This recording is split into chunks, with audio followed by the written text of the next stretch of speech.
Hello, welcome back to the Phantom Diary channel. I'm sure there are many of you who listen to my stories to fall asleep.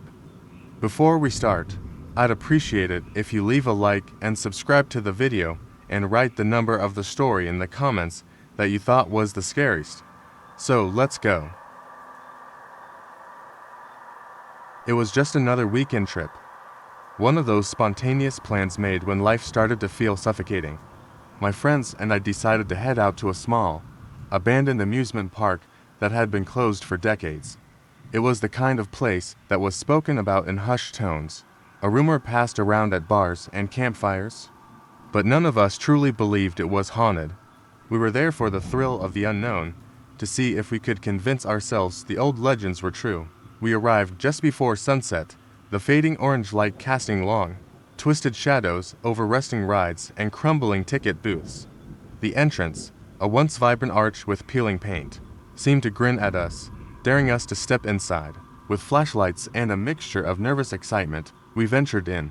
The park was a maze of broken attractions, half-missing clown faces on the Ferris wheel, an old carousel where the horses were now chipped and mottled with dirt. Everything was still, the air heavy with dust and the scent of decaying metal. The silence was so complete it felt like we were intruding on something sacred, something that shouldn't be disturbed. We explored for hours, jumping at every creak and groan as the wind swept through the twisted metal. By the time the last light dipped below the horizon, we were ready to head back. But as we walked toward the entrance, a loud, shrill laughter echoed from the direction of the FUNHOUSE. We all froze. The laughter was high-pitched and childlike, like it was coming from deep within the warped hallways of the broken building. My friend Mark snorted, trying to laugh it off. "Probably just the wind," he said, though there was a tremor in his voice. "Let's check it out," Lizzie whispered, her eyes wide in the beam of her flashlight. None of us said no. Our curiosity got the better of us. The fun house was even worse up close. Its walls were warped, the windows shattered with jagged edges that looked like broken teeth. We pushed open the door, its rusty hinges groaning in protest, and stepped inside. The air was colder than outside, the scent of dampness and mold clinging to our noses. The floorboards creaked beneath our weight, and the walls seemed to lean in, closing us off from the rest of the world. We moved through the maze, the laughter growing louder, echoing from somewhere deeper within. We finally reached the center, where an old mirror maze stretched out in front of us, cracked and splintered like spiderwebs. In the dim light, we could see each other's reflections in a million broken pieces. The laughter stopped suddenly, and we all tensed, looking around. "Who's there?" Mark called out, his voice barely louder than a whisper. A shadow moved in one of the mirrors. I blinked, and when I opened my eyes, it was gone. But now, I noticed that one of the mirrors wasn't cracked, it was smooth, polished like a new surface. As I stepped closer, the cold feeling of dread spread through my chest. The mirror reflected my own face. But behind me, in the reflection, a dark figure stood just out of sight. My pulse quickened, my mouth going dry. The figure stepped forward, slowly, impossibly, and I stumbled back. Lizzie screamed, and Mark yelled, "Run!" But the entrance we had come through was gone. The walls of the fun house seemed to have shifted, trapping us inside. The figure in the mirror moved, its shadowy limbs stretching out like they were reaching for me. I could feel its gaze, heavy and suffocating, seeping into my bones. The mirror cracked, then shattered, and the laughter returned, louder, closer, as if dozens of people were in the maze with us. We bolted, not looking back, running through the maze of cracked glass and warped hallways until we stumbled outside. The night air was sharp with the scent of rust and cold, and the laughter still echoed in our ears. We didn't stop running until we were out of the park, looking back to see the lights of the fun house flickering and going out, one by one. None of us spoke on the ride home. We didn't need to. We all knew that whatever we had seen was waiting for us in that mirror, something that wasn't just part of the broken fun house, but something that had been trapped, lurking for years, waiting for someone to set it free. I hadn't planned on taking the shortcut through the old park that evening. It was late, just past sunset, and I was already tired from the long day. But as I glanced at the road ahead, I realized the shortcut would get me home faster. The park was empty. As usual, no lights, No children's laughter.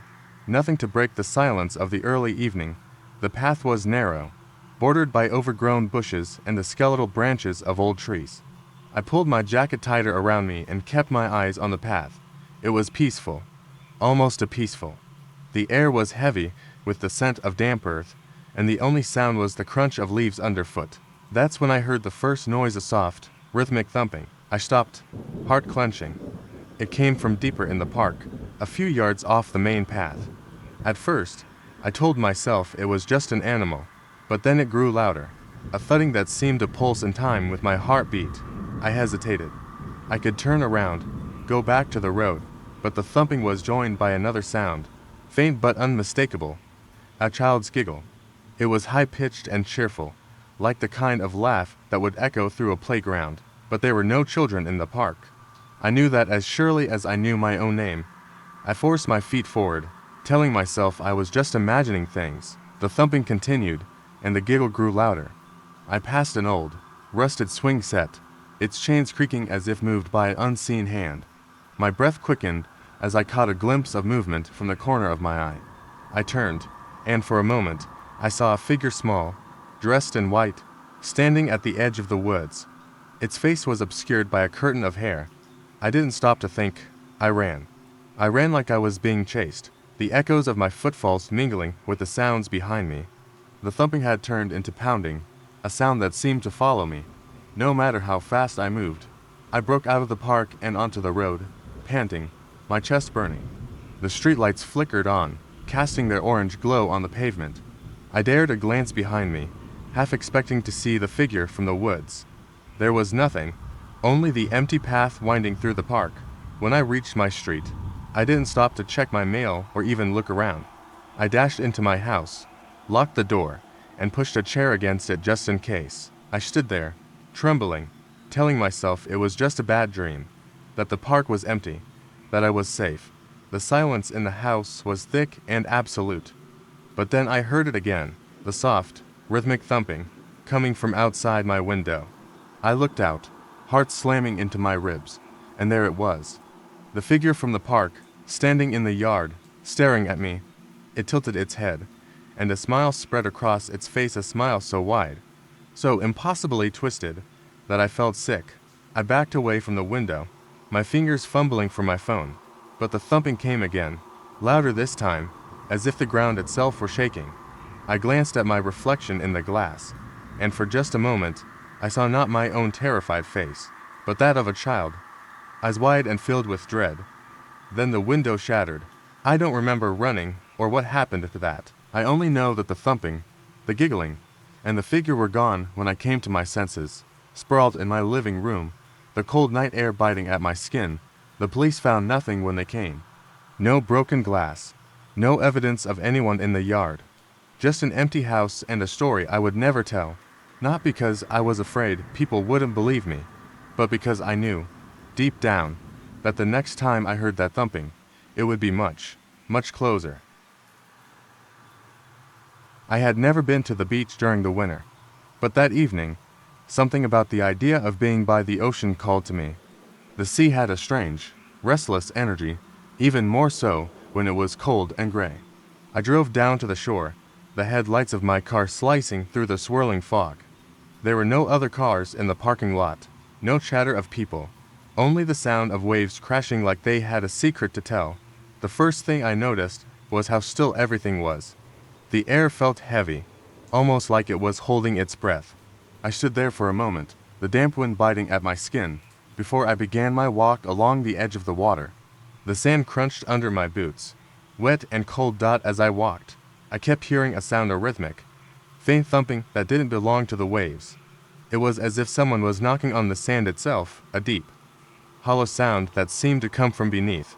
I paused and looked around. The beach was empty, shrouded in mist, and the moon barely cast any light over the dark water. I tried to convince myself it was just the wind, but the thumping grew louder. My breath quickened as I took a few cautious steps closer to the edge, where the waves lapped at the sand.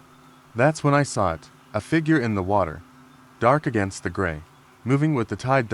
It was tall and thin, with long limbs that bent in unnatural ways. Its head was just above the surface, tilted at an impossible angle, and its eyes, if you could call them that, were hollow, with no light inside. The figure reached out an arm toward me, fingers curling as if it were beckoning me closer. The thumping was louder now, like a heartbeat in my chest. I stumbled back, heart pounding as I fought the urge to run. But then I heard it, my name, whispered on the wind. I turned, and there, standing just out of reach, was another figure, this one a man, ragged and pale, with eyes wide and wild. His lips moved, forming words I couldn't hear, but felt deep in my bones. A sudden wave crashed onto the shore, pulling the figure in the water back with it. For a moment, everything was silent again. The thumping stopped. The mist seemed to part, and the beach was calm, as if nothing had happened.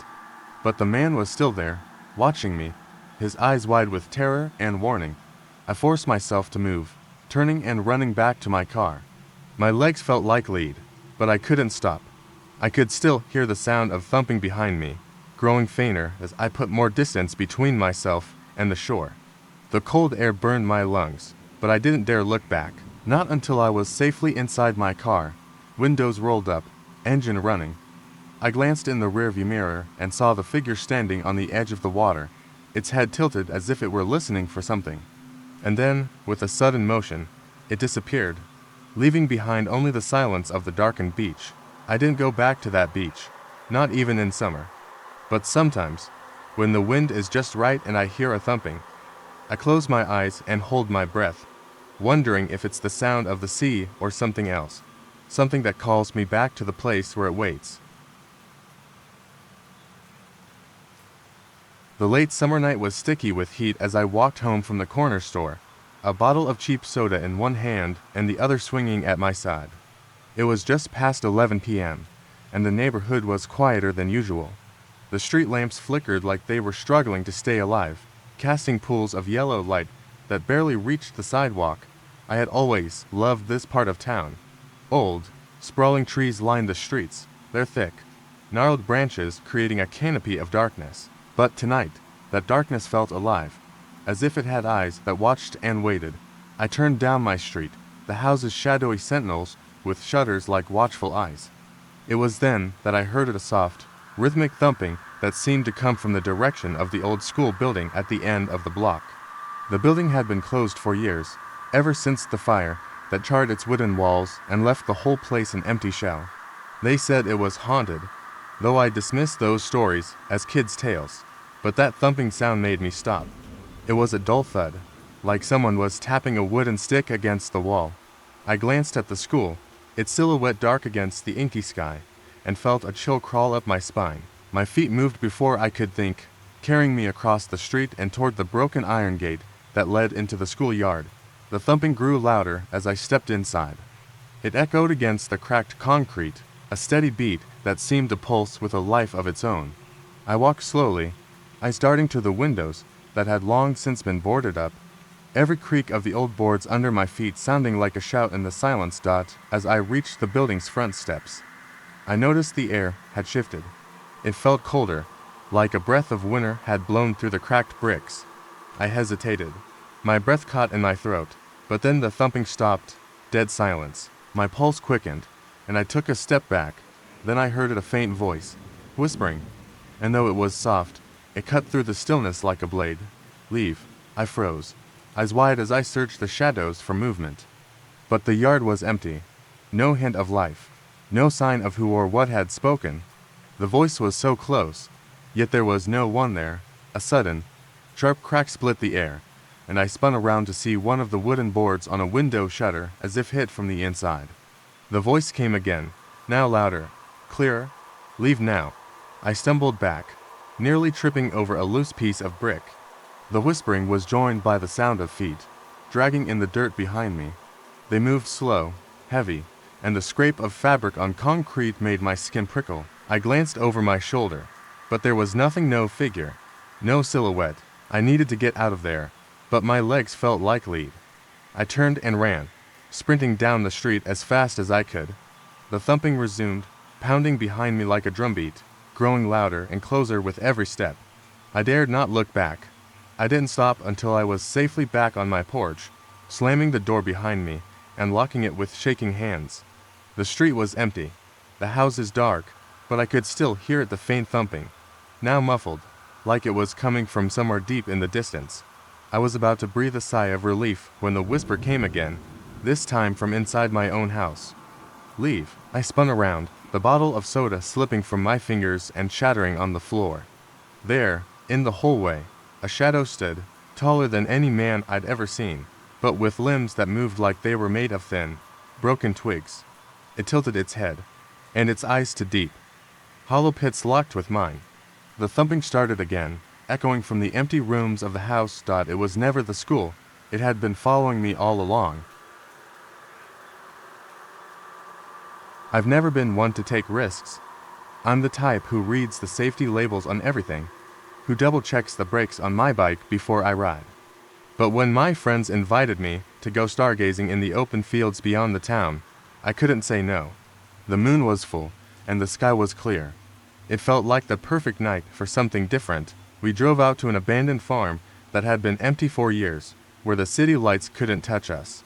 It was just us and the quiet. We spread our blankets in the middle of the field, the tall grass swaying around us like waves. The stars seemed close enough to touch, and for a moment, I felt at peace. Then the laughter started. It was soft at first, a giggle that floated across the field and made my skin prickle. I glanced at the others. They were lying back, staring at the sky. I shook my head, convincing myself it was just the wind carrying a sound from the town. But then the giggle came again, louder this time, like it was right next to me. I sat up, eyes darting around. Did you hear that? I whispered. Sam, the most carefree of us, rolled over. Hear what? Relax. It's probably a coyote or something. I forced myself to lay back down, but I couldn't stop thinking about the noise. It wasn't the sound of an animal. It was too human, too playful. Then, as if on cue, I heard it again, laughter. Louder and almost close enough to feel warm breath against my neck. I spun around, eyes wide, and saw nothing but the dark expanse of the field. I sat up again, the hair on my arms standing on end. We need to go. Go. Are you serious? Sam's voice was muffled as he tried to stifle a laugh. You're overreacting. No, I'm not, I snapped. Something's out there.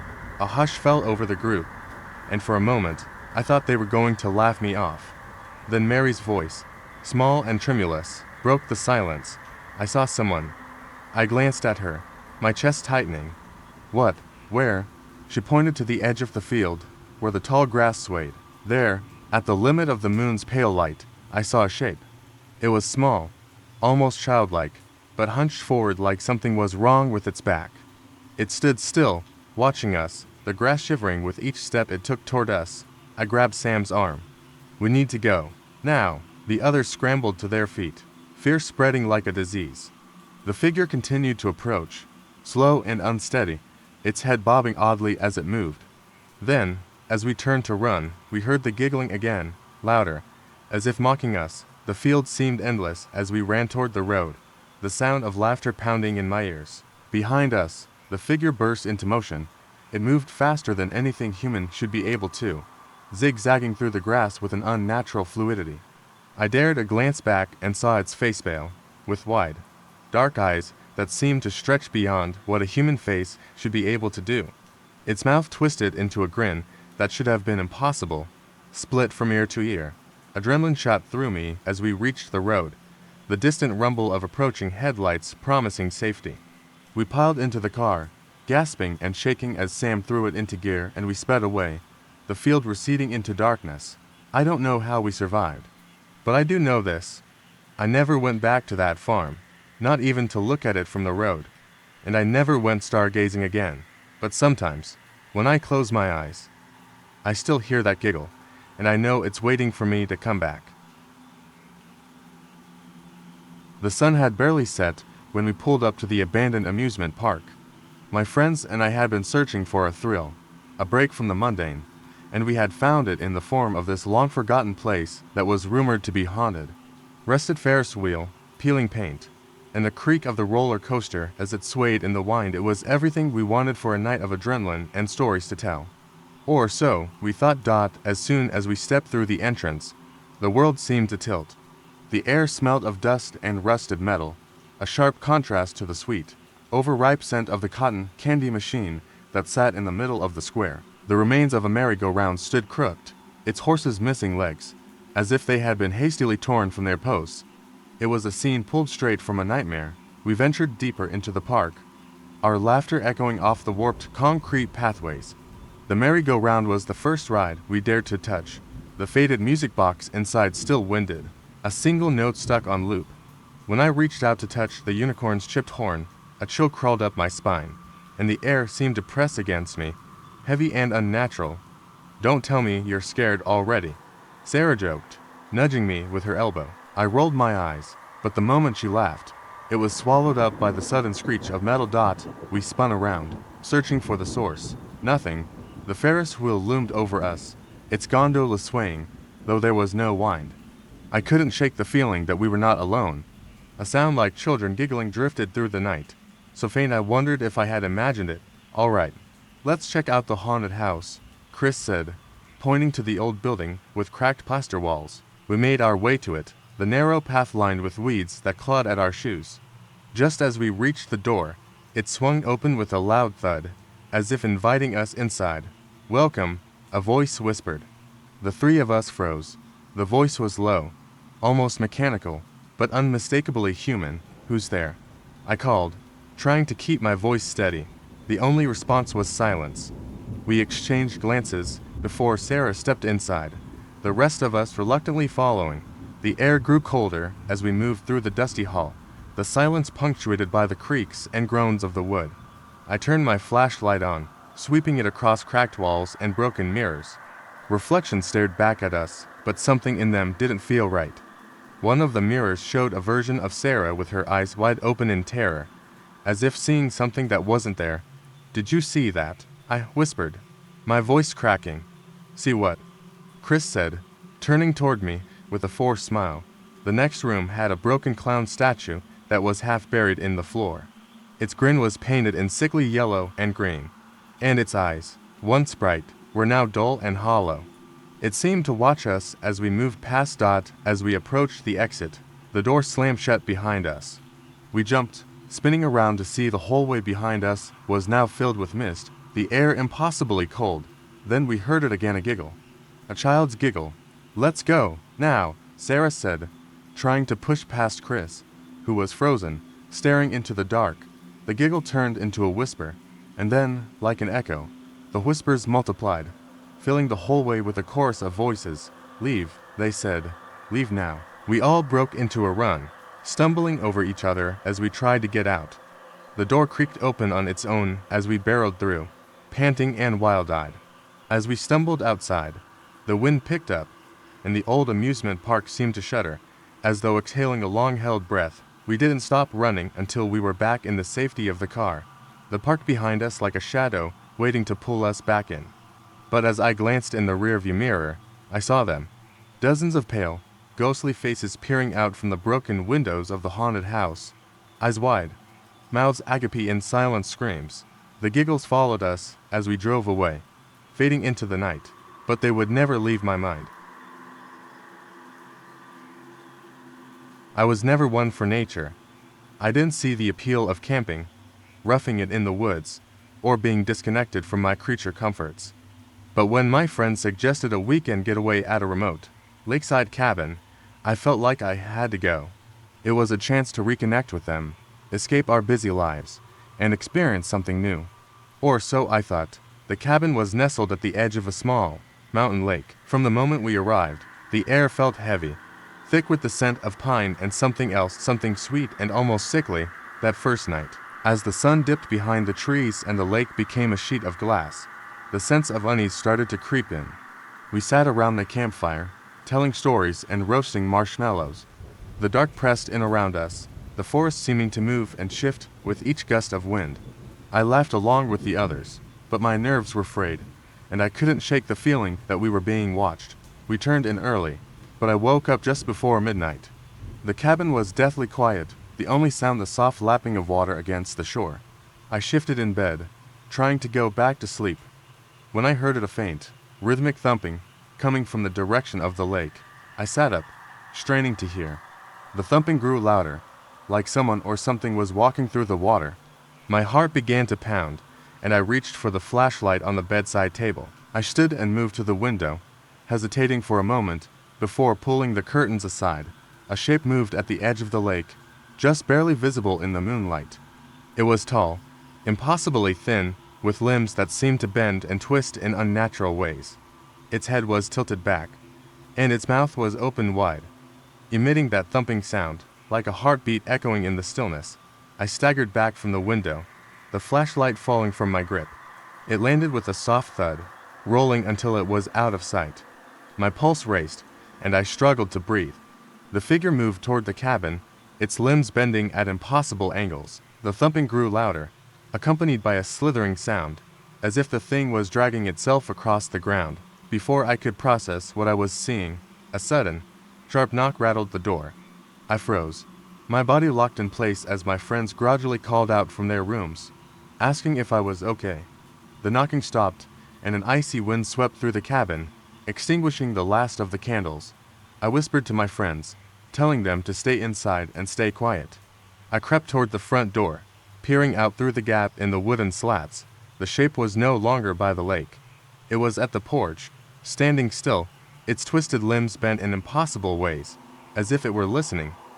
Then, a voice, a deep, raspy whisper slithered through the air. It spoke in a language I couldn't understand, and the sound made my skin crawl. The creature tilted its head and looked directly at me, eyes glowing with a cold, otherworldly light. Panic gripped me as I backed away, grabbing my flashlight and shining it toward the door. The beam caught the thing's face, and for a moment, I saw it clearly, a mass of jagged teeth, hollow eyes that seemed to peer into my soul, and a smile too wide for any human. Then it lunged, claws reaching through the gap in the door, and I screamed. I pulled the door open, stumbling outside as the creature lunged past me and into the night. It was gone in an instant, disappearing into the dark woods. We didn't stay. We packed up as quickly as we could, leaving behind the cabin and whatever it was that had haunted us. When we reached the main road, the sun was just beginning to rise, casting light across the forest in shades of gold and orange. We never spoke about what happened that night, but I still hear the sound of that thumping when I close my eyes. It's the last thing I hear before I fall asleep, and the first thing I remember when I wake. And every time I visit a lake, I can't help but look over my shoulder, half expecting to see that shadowy figure waiting at the water's edge. I had never been a fan of hiking, but I agreed to go with my friend on a spontaneous day trip to the forest. She promised the views would be worth it.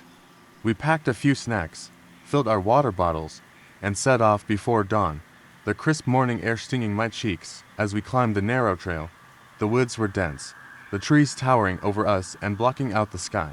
As we walked, I felt like we were moving through a different world, one where the usual sounds of birds and insects were swallowed by unnatural silence. My friend was ahead, her voice ringing out as she pointed out different plants and birds, but I wasn't listening. I couldn't shake the feeling that we weren't alone. Around midday, we stumbled upon a clearing that seemed perfect. A small, crystal clear stream cut through the middle, flanked by wild flowers that looked too vibrant, too alive. The air felt heavier here, almost electric. I reached for my water bottle and drank, taking a moment to catch my breath. My friend sat on a mossy rock, pulling out a sandwich. That's when I heard a faint, rhythmic thumping, like distant drumming. I turned, searching for its source, but the forest was still and silent. My friend didn't seem to notice, focused on her sandwich, but the sound was growing louder, closer. It wasn't natural, not the sound of wildlife. It was deliberate, as though someone was tapping on something wooden, sending shivers down my spine. "Hey," I said, my voice tight. "Do you hear that?" My friend looked up, her brow furrowing. "What?" "The drumming," I said, but as I said it, the noise stopped. It was so sudden that it made the hairs on my arms stand up. We exchanged a quick glance, the kind that doesn't need words to say you're both terrified. But then, as if on cue, the sound resumed, louder and clearer than before. "It's coming from over there," I whispered, pointing toward the tree line on the far side of the clearing. We packed up quickly, the sense of urgency gnawing at my nerves. We began walking back the way we'd come, but the sound followed us, the thumping now joined by whispers. Low and unintelligible. It wasn't just following us, it was moving with us. I could feel my pulse racing, every step echoing like a drumbeat in my chest. The forest seemed to close in, the trees pressing tighter around us. I dared a look over my shoulder and froze. For a split second, I thought I saw a figure, a silhouette hidden among the trunks. It was tall, with long arms that moved unnaturally, like a puppet on strings. My friend must have seen the terror on my face, because she grabbed my arm and pulled me forward. "Run!" she shouted. We ran, branches whipping our faces, feet stumbling over roots. The thumping grew louder, echoing in the clearing behind us. We didn't stop, not even when the path ahead split into two. We took the left, the wrong choice, but I didn't care. The air grew colder, and I could see my breath, white and misty in front of me. I heard a sound I'll never forget, a loud, guttural growl that seemed to come from somewhere deep in the forest. We burst out of the tree line, gasping for breath, and turned back to see the clearing behind us. There was nothing there, no figure, no noise. Only the stillness of the woods, as if nothing had happened. We didn't speak on the way home. Neither of us dared mention the sound, or the shape that had flickered in the corner of our vision. But when I checked my phone, I found a picture I didn't take, a dark figure with a face that wasn't human, standing at the edge of the clearing, and I knew we had never truly left the forest. It was an ordinary evening when I decided to visit the old amusement park on the outskirts of town. I'd heard rumors that it had been closed for years, that strange things happened there, but I was bored and curious. The park looked harmless enough from the outside, a relic of happier days with its rusting rides and cracked pavement. I walked through the entrance gate, which hung at a crooked angle and creaked as I pushed it open. As soon as I stepped inside, the silence swallowed me. No chirping crickets, no sound of the breeze, just a dead, suffocating quiet that settled like a weight on my chest. I glanced around nervously, half expecting someone to step out from behind one of the weathered booths or from the broken-down carousel. But nothing moved. I wandered down the main path, passing by the Ferris wheel, which loomed above like an iron giant. The paint on the seats had peeled away, leaving them a mottled gray, and they swayed slightly, as if moved by an invisible hand. I shivered, but kept walking. The first odd thing happened when I approached the bumper car arena. A dull, metallic thud resonated behind me, and I spun around to find nothing but shadows. I told myself it was the wind, that I was being paranoid, but the sound had been too distinct to ignore. A sense of dread started to creep in, but I pressed forward. I couldn't be afraid of an empty amusement park, could I? I reached the fun house and stood at the entrance for a moment, debating whether or not I should go in. The wind picked up again, sending a cold draft down the corridor of warped mirrors. The laughter of children echoed from inside, but it sounded wrong, off-key, like a warped recording. I should have turned back, but my feet were moving before I could stop them. Inside, the air was stifling, and the floors creaked beneath my weight. The fun house had been neglected for years, its walls covered in grime, the once colorful lights dim and flickering. I couldn't tell if it was my imagination, but I could have sworn I saw a shadow flit past in the corner of the room. A sudden crash behind me made me spin around, heart racing. I caught a glimpse of something small and fast darting out of sight. My pulse quickened as I ran, not caring about the twists and turns or the strange, laughing echoes that followed me. I needed to get out, to be away from whatever had just been in there. I stumbled out into the open, gasping for air. The cool night greeted me, but there was no relief. The silence that had swallowed the park was now punctuated by an unsettling giggle. I turned to see the carousel, the horses once bright with paint now dull and covered in moss. But one of them moved. Its head twisted to look at me, eyes wide and hollow, the once friendly smile replaced with something that looked like a snarl. I screamed, backing away as the laughter grew louder, joined by more, until it was a chorus of whispers and high-pitched giggles that surrounded me. My eyes locked onto the entrance I had come through. I bolted, my heart thundering as I passed the crooked gate, the laughter fading behind me like a cruel echo. I ran until I could no longer hear the noise, until the normal sounds of the town returned to me. But even now, when I close my eyes, I can still hear that laugh, the one that came from the twisted carousel horse that watched me as I fled. It was an ordinary Saturday, and I decided to spend the day exploring the local flea market. It was sprawling and chaotic, filled with vendors selling everything from vintage clothing to antique furniture. I loved getting lost in the maze of tents and booths, weaving around people as I sifted through old trinkets and forgotten relics. Midway through the afternoon, I found myself drawn to a small, nondescript booth in the corner of the market. The man running it had an air of mystery, dressed in a tattered coat with eyes that flickered like candle flames whenever they caught the sunlight. The items on display were bizarre. Antique dolls with cracked porcelain faces, black and white photographs of people I didn't recognize, and small, delicate boxes with strange carvings. I was just about to leave when I spotted an old music box. It was ornately carved, with tiny dancers spinning in circles beneath a glass dome. I reached out, and as my fingers brushed it, the man's voice cut through the noise of the market. "Careful with that," he said, his tone sharp. "It's been known to attract attention." I froze, looking up at him. His smile was thin, almost predatory. "What kind of attention?" I asked, half joking. He leaned closer, eyes glinting with something unholy. "The kind you don't want." Before I could respond, a loud crash came from nearby, followed by the sound of panicked voices. I turned and saw a crowd gathering around a stall that had toppled over, scattering its contents across the pavement. My heart thudded with the sudden burst of chaos, and I shook my head, trying to ignore the man's words. I left the booth, music box still in hand, though it felt wrong, heavy in a way that didn't make sense. I wandered through the market, the noise and laughter suddenly grating on my nerves. The sun began to dip, casting long, sharp shadows across the pavement, and the air grew colder. Then, the music started. A soft, tinkling melody floated up from the music box I still held. It was a simple song, but it sent a chill crawling up my spine. I looked down at it, heart pounding, but the dancers remained frozen beneath the dome. The music should have stopped. The box wasn't wound up. I tried to put it down, but my fingers clamped tighter around it, as if someone else had control. I felt a cold breeze sweep through the market, stirring up paper cups and plastic bags. The voices of the crowd blurred into a low hum, as though muffled by a thick wall. And then I saw her, a girl in a faded, old-fashioned dress standing at the far end of the market. Her face was pale, with eyes like black holes that seemed to pierce right through me. She took a slow step forward, and the music box continued its haunting song. My pulse quickened, and I stumbled backward, bumping into someone behind me.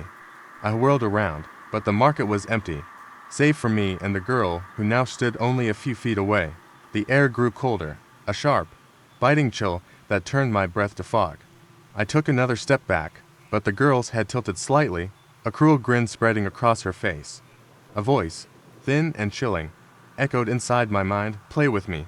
The music box clattered to the pavement as I tried to run. My legs felt heavy, like I was wading through water, and my breath came in ragged gasps. But no matter how hard I pushed, I couldn't move faster than the girl. Her eyes never left mine, and with every step, the air around us seemed to grow darker. I finally broke through the market and into the empty parking lot, where the late afternoon light was dim and dying. I couldn't see her anymore, but the song still played, winding through the parking lot like a thread pulling me back toward the chaos. I turned to grab the music box, but it was gone. I searched frantically, eyes darting over the cracked pavement. The song stopped suddenly, cutting off in a sharp note. Silence fell like a weight, and I swore I heard the faint sound of soft footsteps behind me.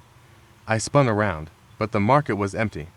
The girl had vanished, and with her, the eerie melody that haunted me like a ghost.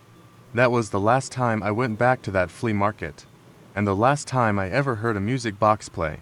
But I know it's still out there, waiting, because I can still hear the faint, haunting notes when the wind picks up at night. The bus ride was long and uncomfortable, but I couldn't complain. I was finally visiting my grandmother's farm for the summer, a place I hadn't seen since I was a child.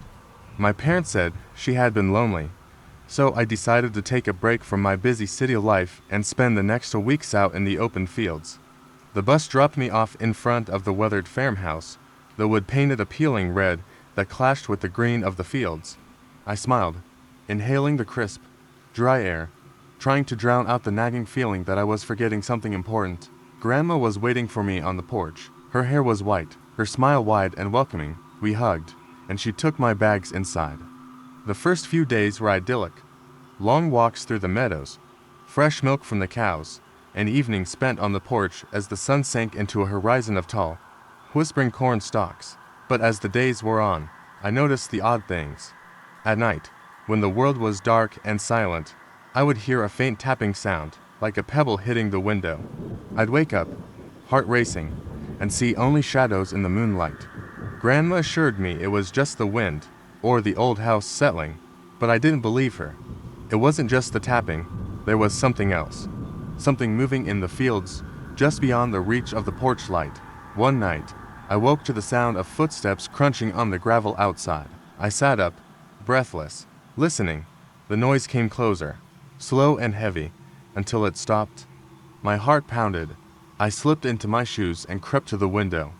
The moonlight spilled across the land, casting everything in a cold, silvery glow. I gasped when I saw it. A figure stood at the edge of the cornfield, unmoving. It was tall, impossibly so, with thin limbs that seemed to bend in unnatural ways. Its head was tilted back, and its eyes were nothing but dark, hollow pits. I blinked and it was gone, vanished into the maze of stalks. My mind raced. It was too dark, too far for me to see clearly. I shivered, questioning my sanity. Maybe it was just an illusion, a trick of the moonlight. I turned to find Grandma asleep in her chair, breathing steady and deep. But when I looked at the clock, I noticed the time, 3:27 a.m., the same time the tapping had started, the same time the footsteps came. The next day, the sun hung heavy in the sky as I worked with Grandma in the barn. She hummed a tune while she sorted feed, and I thought maybe I had been imagining things after all. But, as the day ended and dusk began to settle, a low rumble in the distance caught my attention. It was coming from the direction of the cornfield. Grandma noticed too, pausing mid-task. Her eyes darted to the field, and a shadow flickered across her face. "It's the crows," she said, her voice unsteady. "They don't like it when he comes." I frowned, puzzled. "Who?" Grandma didn't answer, and I felt a chill spread through me. That night, I sat in the dark, the old house creaking as it settled. The tapping started again, and then, faintly, a low humming sound, like a twisted lullaby. I must have dozed off, because I woke to the sensation of something watching me. I turned my head, eyes adjusting to the faint light, and there it was, the figure from before, standing at the window. I wanted to scream, but my voice was caught in my throat.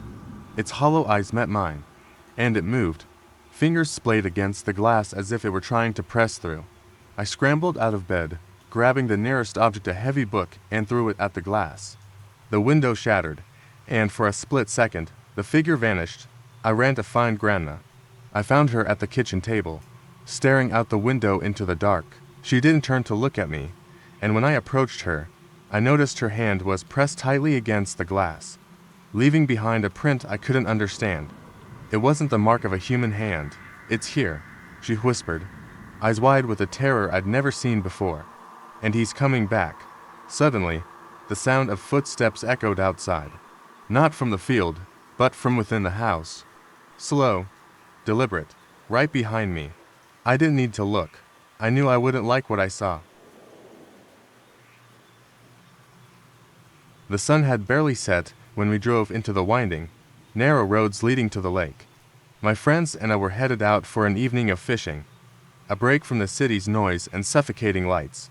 The lake, bordered by tall trees and surrounded by nothing but silence, was the perfect escape.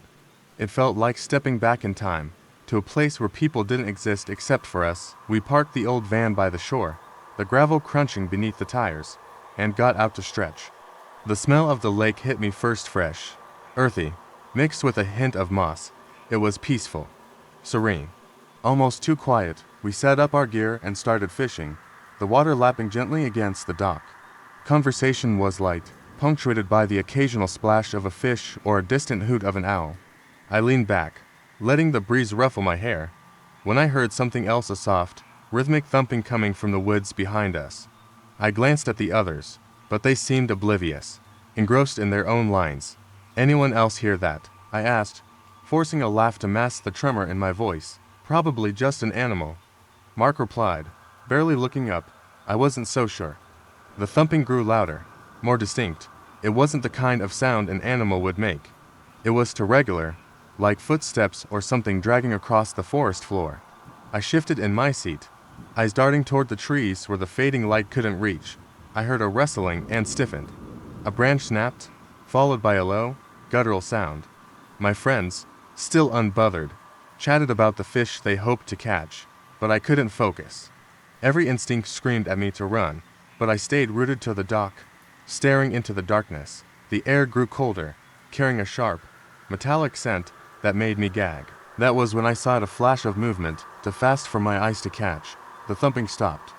There was silence, a silence so complete it pressed against my ears. "Hey, you guys okay?" I asked, finally getting the courage to break the tension. "Fine," said Mia, casting her line again, but I saw her glance nervously at the forest behind us. I wasn't the only one who felt it. Suddenly, a figure emerged from the tree line, limping forward with an uneven gait. It was tall, too tall, with long arms that hung almost to the ground. Its skin was pale, mottled, with dark veins that seemed to pulse beneath the surface. Its face was gaunt, eyes hollow, mouth twisted into a grimace that looked more like a snarl. Before I could shout or run, it let out a sound that made the air crackle, a mix between a human scream and the screech of a bird. We scrambled to our feet, stumbling over our fishing gear as we tried to make sense of what we were seeing. "Run!" Mark shouted, and we bolted, sprinting toward the van, the sound of uneven feet pounding behind us. We didn't look back. We didn't dare. I reached the van first, yanking open the door as Mia and Mark threw themselves in. The engine roared to life, and we peeled out, the headlights illuminating the woods in wild, frantic sweeps. The figure stood there, watching us, unmoving, but I could feel its eyes boring into me even as we drove away. We didn't stop until we were back in the city, the noise of traffic and the glow of streetlights making it feel like a different world. We didn't speak as we sat in the van, the quiet pressing down on us like a weight. And then came the knock at the window. We froze, heartbeats thundering. Outside, standing just beyond the safety of the glass, was the figure from the woods. Its face was now pressed against the window, mouth open as if to scream, but instead, it made that same guttural, bird-like noise. Mark couldn't take it. He jammed the car into gear, tires screeching as we pulled away. But when I looked in the rearview mirror, the figure was still there, watching us, its eyes wide and hollow, as if waiting for us to return. It never followed us home, but I swore I heard that same rhythmic thumping as I lay in bed that night, and I knew it was waiting for me, somewhere in the dark, waiting to come back. It was the first day of summer, and I was looking forward to some downtime. My friends and I had planned to head out to the old amusement park on the outskirts of town.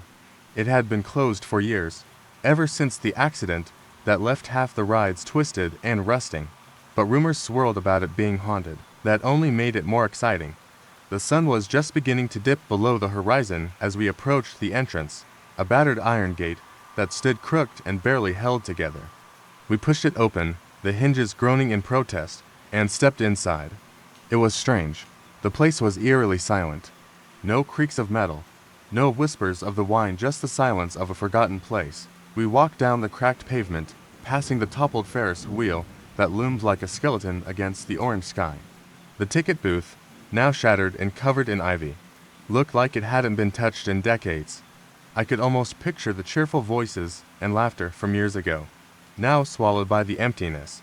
"Let's check out the fun house," my friend Alex suggested, breaking the uneasy quiet. It was a tall building with peeling paint and broken mirrors that reflected more shadows than light. The entrance was flanked by two grinning clowns, their painted smiles chipped and faded. I felt a chill run down my spine as we stepped inside. The air smelled of damp and rust, and each creak of the wooden floorboards felt louder than it should. The hall twisted and turned in a dizzying labyrinth, walls covered with warped, cracked mirrors that distorted our reflections. Suddenly, I heard something. It was faint, but unmistakable, a soft, childlike giggle coming from the darkness. I froze and glanced at the others. Sam, the most skeptical of the group, gave a nervous chuckle. "Probably just the wind," he said, but there was a tremor in his voice. We pressed on, the giggles growing louder. almost as if they were following us. One of the mirrors cracked as Alex brushed past it, and the sudden noise made me jump. I spun around, my heart pounding, but the hall behind us was empty. "Let's get out of here," I said, but as we turned to leave, the entrance was gone. The hallway had shifted, leading us deeper into the maze. I could feel my pulse in my ears, a steady, thudding beat of panic. The laughter came again, and this time, it was louder.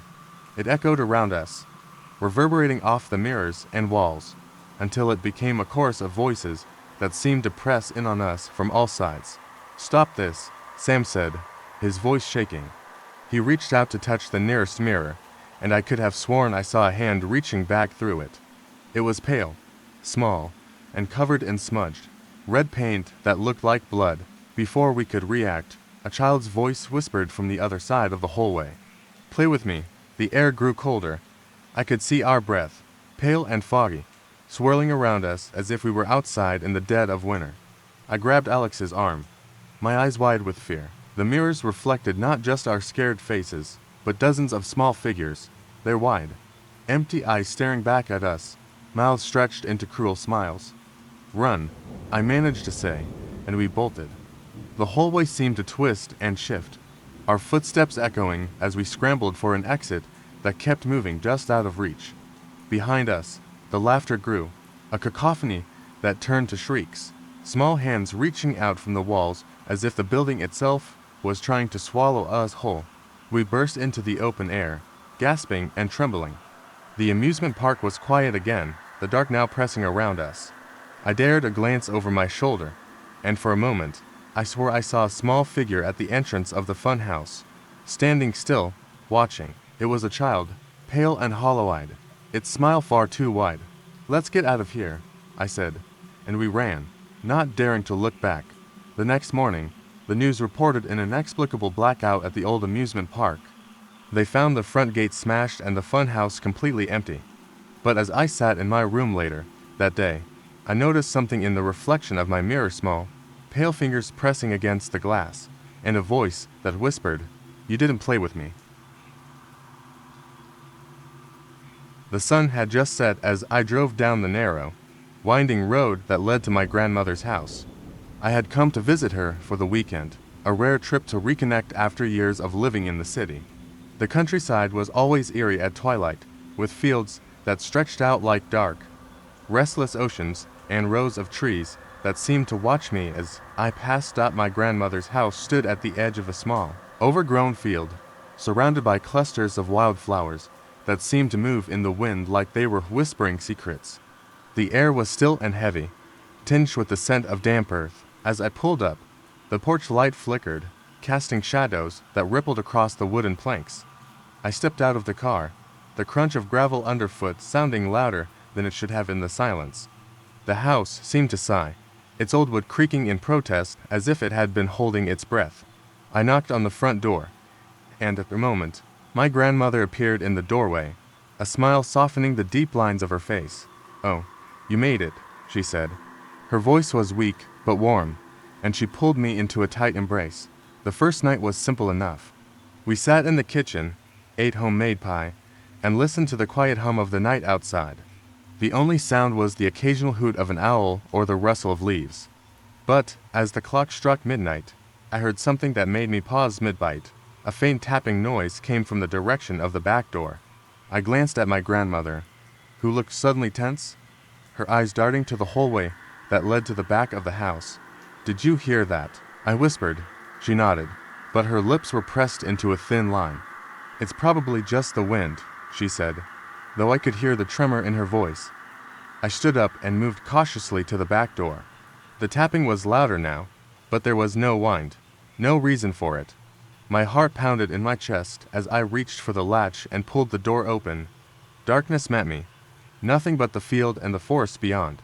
But then I saw a figure, cloaked in shadow, standing just at the edge of the clearing. It was too far away to make out any features, but it stood motionless, as if waiting. "Grandma, someone's out there," I called, turning back to look at her. Before she could answer, the figure moved forward, stepping out of the shadows. It was not human, not entirely. Its limbs were unnaturally long, joints bending in ways they shouldn't, and its eyes reflected the light from the porch in a sharp, unnatural gleam. I slammed the door shut and bolted it, my hands trembling. "We need to call the police." My grandmother's eyes were wide, tears welling up as she reached for my arm. "It's too late," she whispered. "It's already here." The tapping resumed, but now it was all around the house.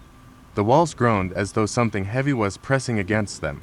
A sudden crash sounded from the kitchen, and I spun around to see the figure, impossibly thin and contorted, standing on the other side of the glass window, its mouth open wide, a black void lined with teeth that seemed to stretch forever. I grabbed my grandmother's hand, dragging her toward the front door. We stumbled over furniture and ducked past shattered picture frames as the pounding grew louder, more insistent. But before we could make it out, the front door flew open, the hinges splintering as the wind howled through the room. There, framed by the moonlight, was the figure, now more solid, more real than I could have imagined. It stared at us, a twisted, unholy grin stretching across its face. And then I realized the truth. It wasn't here to take us, not tonight. It had come for something else. And behind us, I heard my grandmother's voice, distant and hollow, whispering, "It's here for me." A scream tore through the night as the figure lunged forward. But before it could reach us, it stopped, a ragged shudder passing through its body. Then it crumbled to the floor, melting into a puddle of shadow and wet earth. I blinked, disoriented, and looked at my grandmother. Her eyes were closed, a peaceful smile on her face. The tapping had stopped. The silence returned, but this time it was different, oppressive, and final. When I stepped outside, the figure was gone, but I noticed something. In the field behind the house, the ground was cracked, and the soil was dark, almost black, as though it had been scorched.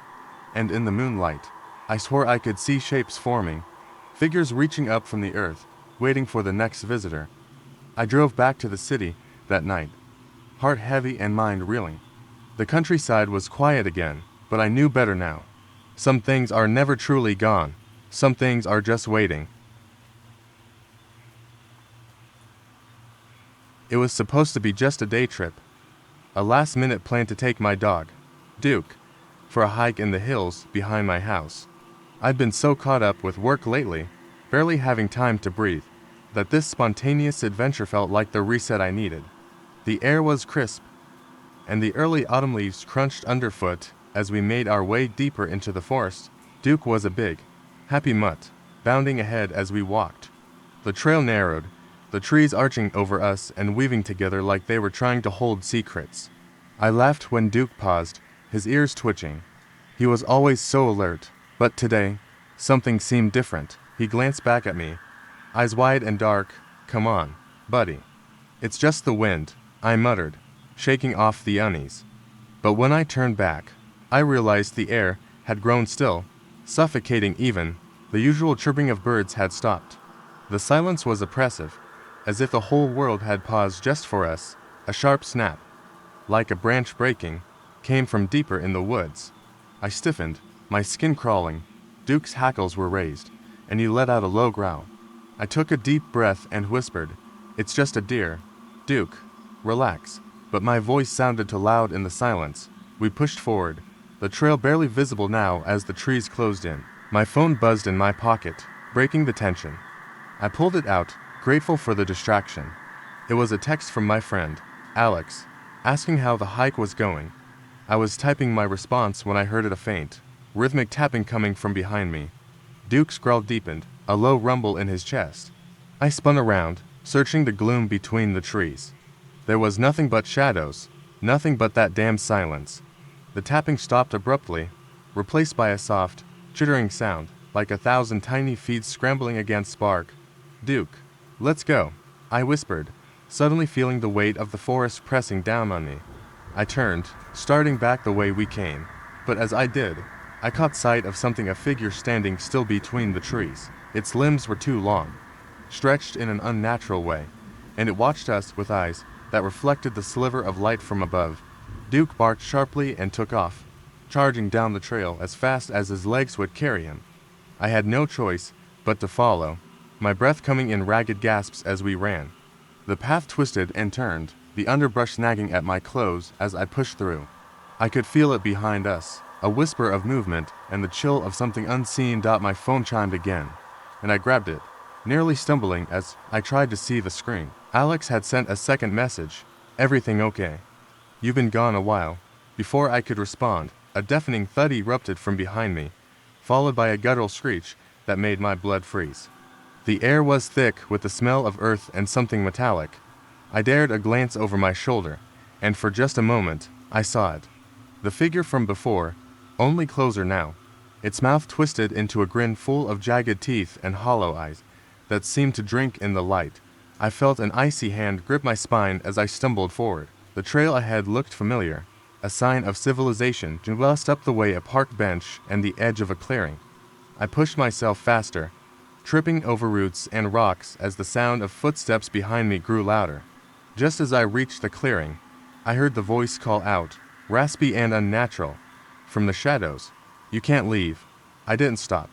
I sprinted the last few feet, grabbing the bench and clambering up as I gasped for air. Duke, panting and wide-eyed, scrambled up beside me. When I looked back into the woods, there was nothing but the dark, swaying branches. The trail was silent again, but I knew it wouldn't stay that way. The voice echoed in my mind, that phrase haunting me, "You can't leave."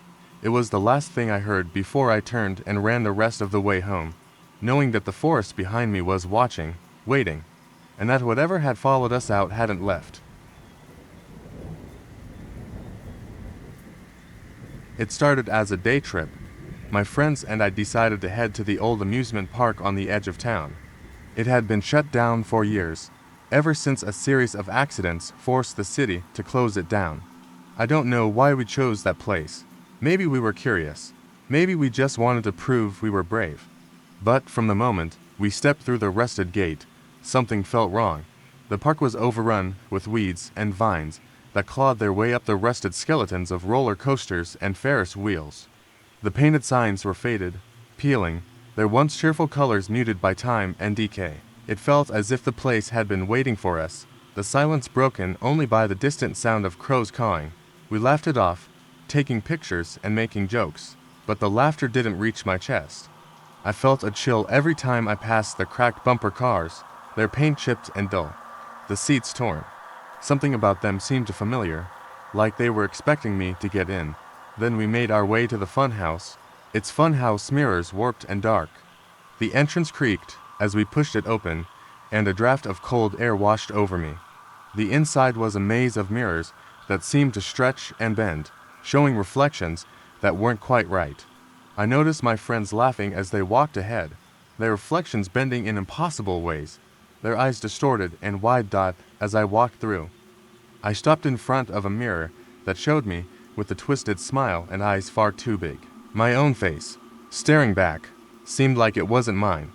I backed away, tripping over my own feet, and spun around to call out to my friends. But they were already gone, their voices echoing faintly from somewhere deeper inside. I ran after them, my footsteps swallowed by the hollow hallways. The sounds of their laughter had stopped. I reached an area where the mirrors were shattered, jagged shards protruding from the floor like teeth.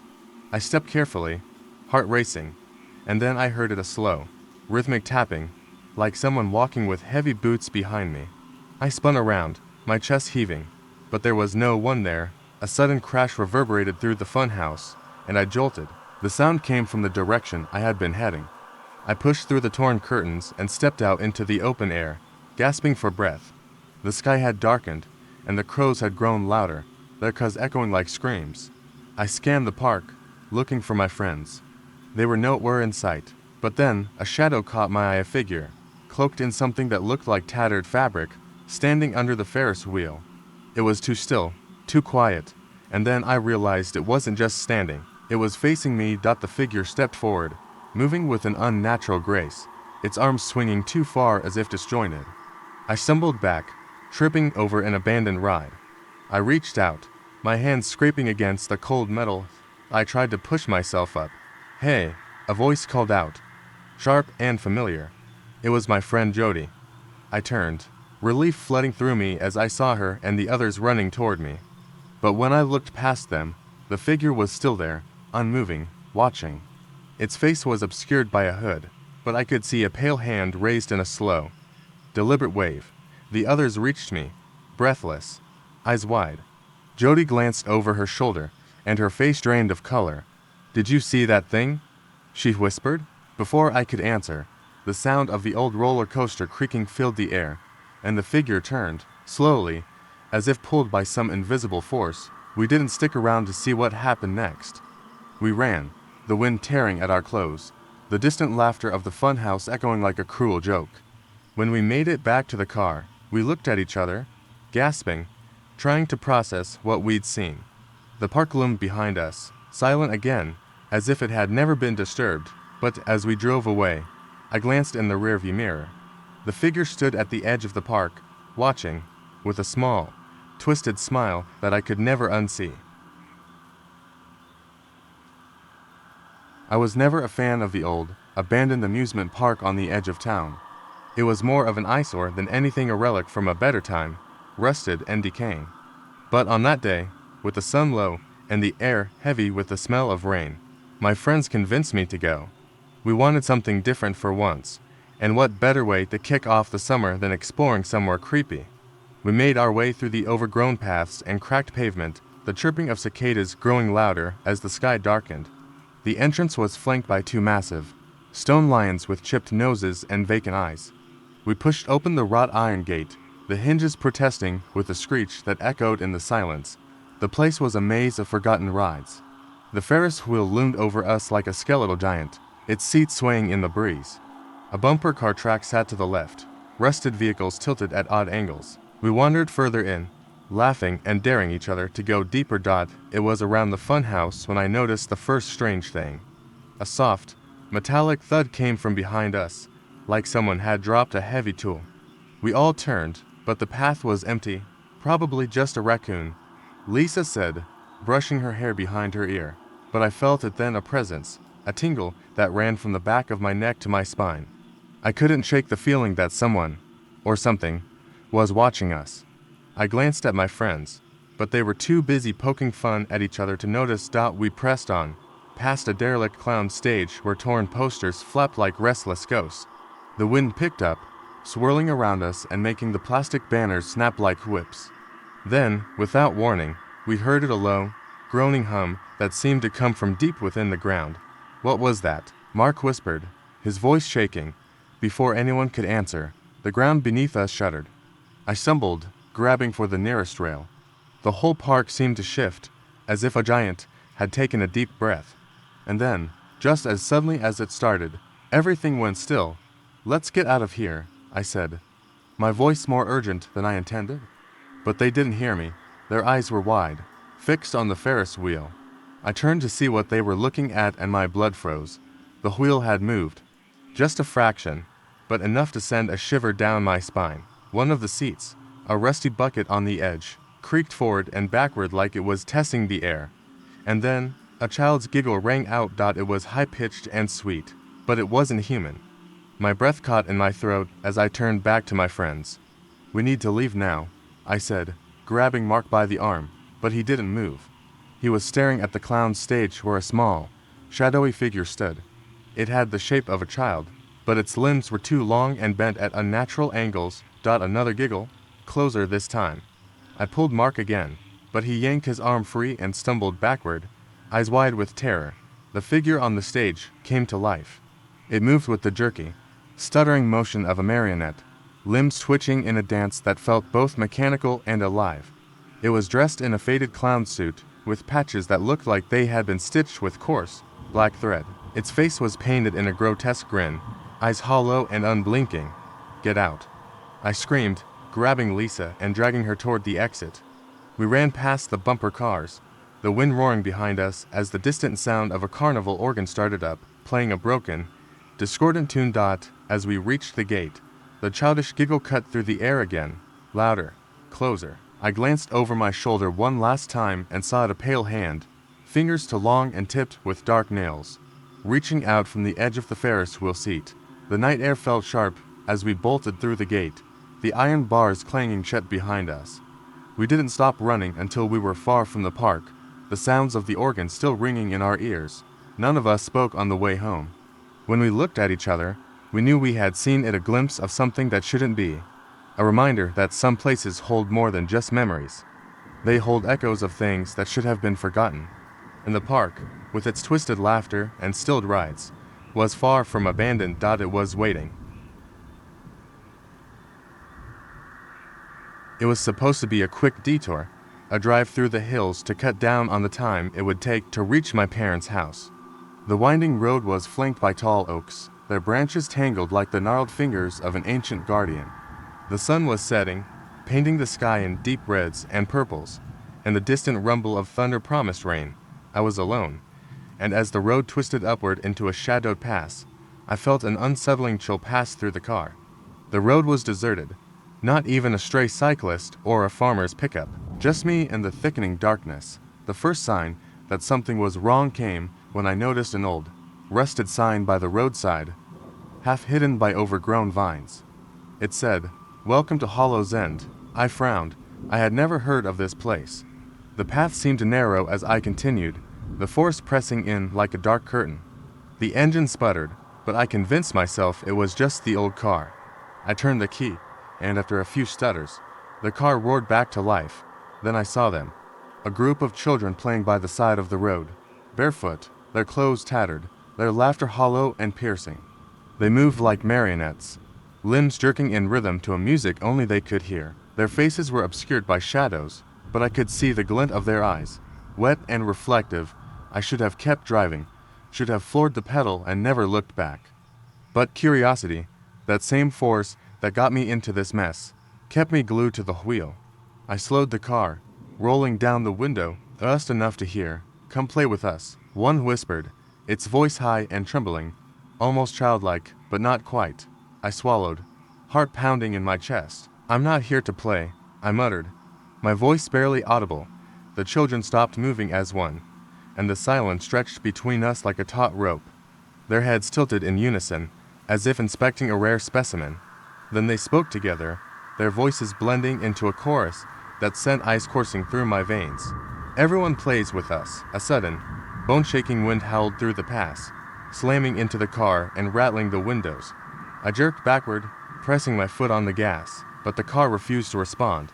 The children's laughter twisted into something guttural and inhuman. They scattered, not into the woods, but toward the road, forming a line that blocked my path.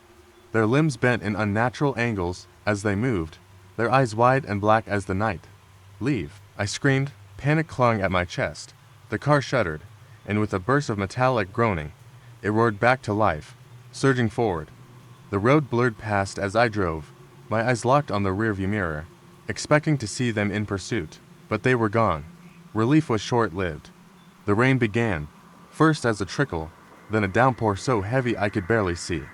I wiped the water from my eyes and looked up, and there it was, Hollow's End, a village that shouldn't have existed. It was a cluster of old, run-down houses with windows like hollow eyes, the streets slick and black under the storm. Smoke coiled from a chimney, though no lights flickered, no movement. It was as if the town were holding its breath. I was pulling into a driveway before I could stop myself. The front porch creaked under the weight of my steps as I knocked on the door. A woman opened it, her hair disheveled, her eyes sunken. "They've come for you," she said, stepping aside as if she'd been expecting me. The rain was gone now, and so was the wind, replaced by an eerie, suffocating silence. I stumbled inside, but before I could speak, I saw them, hundreds of children, standing in the yard beyond the window. Their hollow eyes met mine, and they whispered as one, "Everyone plays with us." The woman looked at me and smiled, a smile that did not reach her eyes. "Welcome to Hollow's End. You'll never leave." I had never been a fan of summer fairs. The noise, the crowded booths, the unsettling clamor of carnival music playing out of tune, it all made me uneasy. But when my friend Lucas convinced me to go with him that Friday night, I couldn't say no. It was meant to be a simple escape, just a couple of hours spent in a crowded park with greasy food and cheap rides. It turned out to be anything but. The fairgrounds were a sprawling mess of flashing lights and laughter, the scent of fried dough mingling with the sharp tang of something metallic. Lucas and I wandered from one ride to another. The thrill of seeing the old attractions sparked childhood memories. But then we stumbled across an old fortune teller's tent, an out-of-place relic with a sign that said, "Find out what fate has in store for you." Before I could stop him, Lucas was already tugging me toward the entrance. The air inside was thick with the scent of incense, and dim, flickering candles cast jagged shadows along the walls. An old woman sat at the table, her back hunched and eyes like dark marbles that seemed to follow you wherever you went. "You are here for answers," she rasped, her voice thin and raspy. "But they come at a cost." Lucas glanced at me, a grin tugging at his lips. "We're just here for fun," he said, but I could tell there was something else in his eyes. A challenge, maybe, or a dare. I sat down next to him as the woman shuffled a deck of worn, tattered cards. Her hands, covered in rings that seemed older than the fair itself, moved with a practiced grace. She laid the cards out one by one, whispering in a language I didn't understand. I leaned forward, suddenly aware that we had wandered into something I couldn't control. She stopped on a card, her eyes narrowing. "Your fate is not yet written," she said, "but it will be tonight." Lucas scoffed, but I felt a chill trace the back of my neck. "All right, we're done here," I said, standing up. The woman's eyes locked with mine, and her mouth twitched into a smile. It was not the smile of someone who was joking. "You'll see," she whispered. The rest of the night was normal, or so I thought. We rode the Ferris wheel, ate cotton candy, and laughed as Lucas tried to win a stuffed bear at the ring toss. But then, when we were walking by the carousel, I heard the faint sound of music playing backward, like a record that had been scratched. I glanced at Lucas, who was staring ahead, his expression unreadable. Then the lights flickered. For a moment, the fair seemed to pause, holding its breath. A shiver ran down my spine as the carousel horses began to move on their own, their eyes wide and unnatural. The painted mouths twisted into silent screams. "Lucas," I whispered, but when I turned to look at him, he was gone. I ran through the fair, pushing past laughing families and confused carnival workers, but there was no sign of him. The world around me began to spin, as if I was caught in some kind of fever dream. The air grew colder, and the noise the children's laughter. The distant shout of a carny died down, replaced by a thumping that grew louder, like something heavy dragging itself across the ground. I turned a corner and nearly stumbled into him. Lucas stood by the fortune teller's tent, staring at me with wide, unblinking eyes that were not his own. The air around him crackled, a strange blue light radiating from his body. "It's time," he said, voice deep and unrecognizable. I reached out, but before I could touch him, he crumbled into dust, the light vanishing as if it had never been there. I stumbled backward, gasping, only to find myself alone, the carnival now lifeless and gray, the twisted remnants of the tent flapping in the wind. A whisper curled around me, slicing through the silence. "You were warned." I didn't know if I ran or if I was dragged away by the wind, but the next thing I knew, I was standing on the empty road leading back to town, my heart slamming against my ribs. The fair was gone, vanished like it never existed, and Lucas was gone too. All that remained was the taste of metal on my tongue and the memory of the cards. I never went back to the fairgrounds, but I still hear the whispers sometimes, late at night, telling me that fate can come for you whether you want it to or not. I never thought anything could scare me like that night did. I was working the night shift at a small, 24-hour gas station, the kind that has the flickering neon sign and a single, worn-out bench for people to sit on. The station was in a town that felt abandoned at the dark, a place where the only noise was the wind rattling the old gas pumps and the occasional truck that drove through on the way to somewhere else. It was around 3 a.m. when the first strange thing happened. A black sedan pulled into the lot, its headlights cutting through the darkness like twin daggers. The sedan sat there for a moment too long, then pulled forward slowly, as if waiting for something. I felt the hairs on the back of my neck stand up. I tried to laugh it off. Maybe the driver was waiting for a friend. Maybe he was just tired. But then I noticed it, a shadow flitting across the windshield, moving so fast that I wasn't sure if I'd seen it at all. My heart thumped louder as I took a breath. Trying to steady myself, the car suddenly jerked forward, headlights flashing briefly in my direction before it sped off into the darkness. I watched it disappear down the long, empty road, my pulse pounding in my ears. Just as I was about to turn back to my work, I heard a noise behind me shuffling. like someone was dragging their feet across the cracked tile floor. I turned sharply, eyes wide. The place was empty except for me. I swallowed hard, telling myself it was just my mind playing tricks on me. I went back to stocking the shelves, trying to ignore the growing sense of unease. Minutes passed, or maybe hours. The night felt heavier, like something was pressing down on my chest. It was nearing 4 a.m. when the next car pulled in. This one was an old, rusty pickup truck, the kind that looked like it should have been retired decades ago. I looked out at it, the driver's side door creaking open slowly. But again, no one stepped out. I stepped back from the counter, heart slamming into my ribs as I stared at the open door. Then I saw him, a man, hunched over, moving with a jerky, unnatural gait.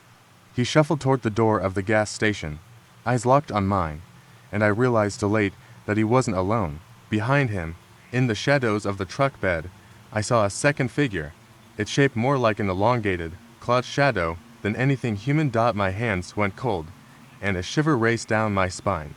I couldn't move, couldn't breathe as the man reached for the door handle. A high-pitched, inhuman screech split the silence, and I jumped, grabbing the phone from the counter and dialing 911 with shaking fingers. 911, what's your emergency? Came the voice on the other end. I couldn't speak, couldn't tear my eyes away as the first man's mouth stretched impossibly wide, revealing rows of sharp, yellowed teeth. The shadow behind him stepped forward, and in the bright neon light, I saw its true form, a twisted, half-human shape, dripping with something dark and glistening. Its eyes, if they could be called that, were black and hollow, filled with a cold, infinite hunger. The dispatcher's voice brought me back to reality. Sir, are you there? What's happening? I opened my mouth to scream, but couldn't make a sound. The figures outside the window were moving, circling the building, and I knew I had only moments before they found a way in. The lights flickered, casting jagged shadows across the walls. I ducked behind the counter and waited, hearing the slapping sound of wet feet on tile as they moved closer. Then everything went silent. The silence was worse than any noise, and I knew that something had changed. I stood up cautiously and peeked over the counter, my chest aching with every breath. The gas station was empty. No figures, no strange sounds, just the hum of the refrigerator and the steady tick of the clock on the wall. The phone in my hand felt hot, like it had a pulse of its own. I could still hear the dispatcher on the line, asking if I was okay. I nodded, a shaky laugh escaping me as I whispered, "I'm okay now." But as I looked out the window, I noticed something chilling. The black sedan was back, parked across the street, engine idling. I stared at the rearview mirror, where a face stared back at me with eyes as hollow and dark as the figure that had been outside. They were still here. We started our hike early, the sun just beginning to climb above the horizon, painting everything in soft hues of pink and gold. The weather was perfect, cool but not cold, with the kind of crisp air that filled your lungs and made you feel alive. The hike itself wasn't too difficult, and we made good time. The cliffs loomed ahead, their jagged edges sharp against the sky. By noon, we reached the highest point. We stopped to catch our breath and take in the view. Below, the ocean stretched out endlessly, its deep blue surface dotted with white caps. The rocks beneath our feet were slippery, but we were careful. There was no real danger, just awe at how wild and beautiful the world could be. We ate lunch on the cliffs, chatting about everything and nothing, when the first odd thing happened. At the far end of the cliff, just out of sight from where we were sitting, there was a figure. It wasn't someone from our group. This person was standing motionless, facing the ocean, a dark silhouette against the light. I squinted, trying to make out details, but they were too far away. I mentioned it to the others, but they just laughed it off. "Probably someone else out here," Mark said. "Lots of people hike this spot." But it felt strange. The figure didn't move, not even to adjust their posture, just standing still, unmoving. I turned away, trying to shake off the feeling of unease. It wasn't until we finished eating and packed up to leave that the figure became more troubling. We hadn't seen them leave, and the spot they were standing in was still empty. But the odd thing was, we now found fresh footprints in the dirt, footprints that led directly to the cliff's edge. I could tell they were recent, still deep and dark in the dirt, like someone had been standing right there only moments before. We followed the trail, but it led nowhere. The cliffs dropped sharply into the ocean below, with nothing but jagged rocks and a vast emptiness stretching out. There was no way the person could have just walked off the edge. It didn't make sense. I didn't say anything at the time, but the unease was growing in me. There was something wrong here. The longer I looked at the prints, the more unsettled I became. They didn't seem like the footprints of someone who had been hiking. They were too deliberate, too precise, like they had been placed there for a reason. I tried to push it out of my mind, but as we began heading back down the trail, I couldn't shake the feeling that something was watching us. My skin prickled with an invisible tension.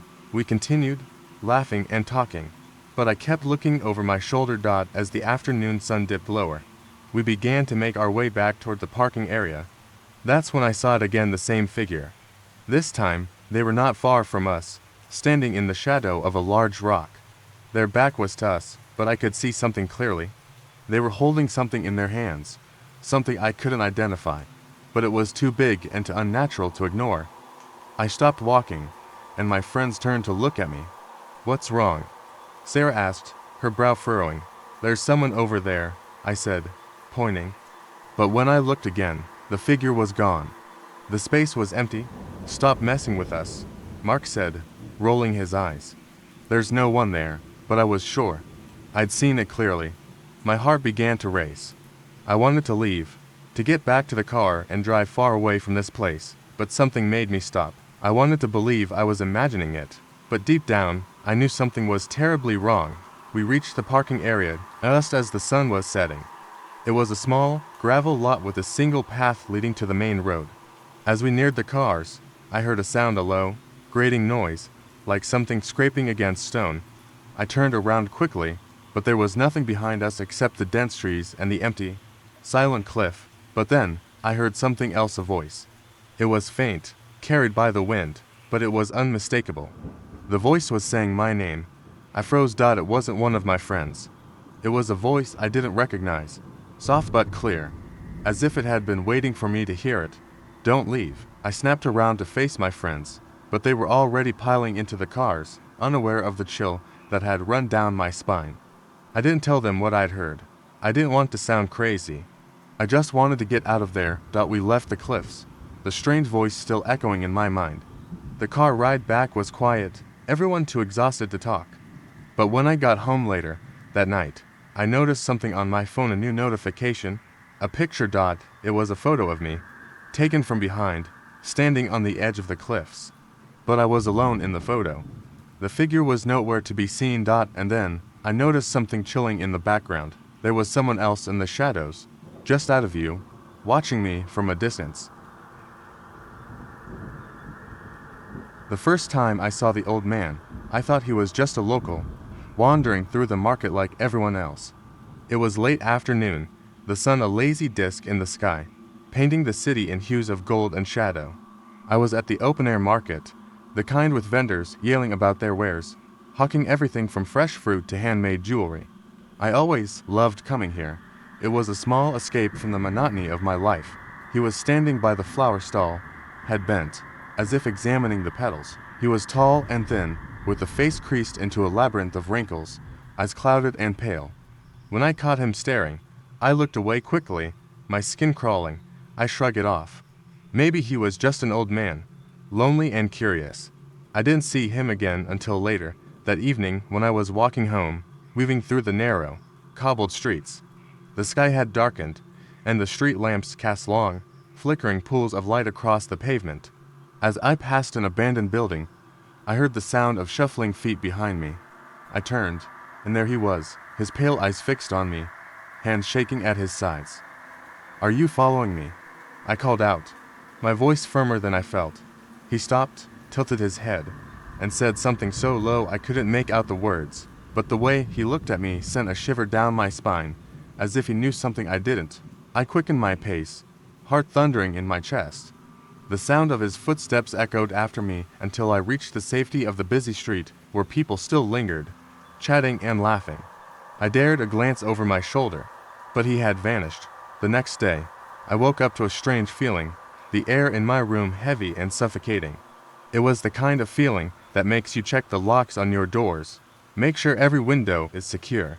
I told myself it was just paranoia, but when I pulled open the curtains, my heart almost stopped. There, in the alleyway just across from my apartment, the old man stood.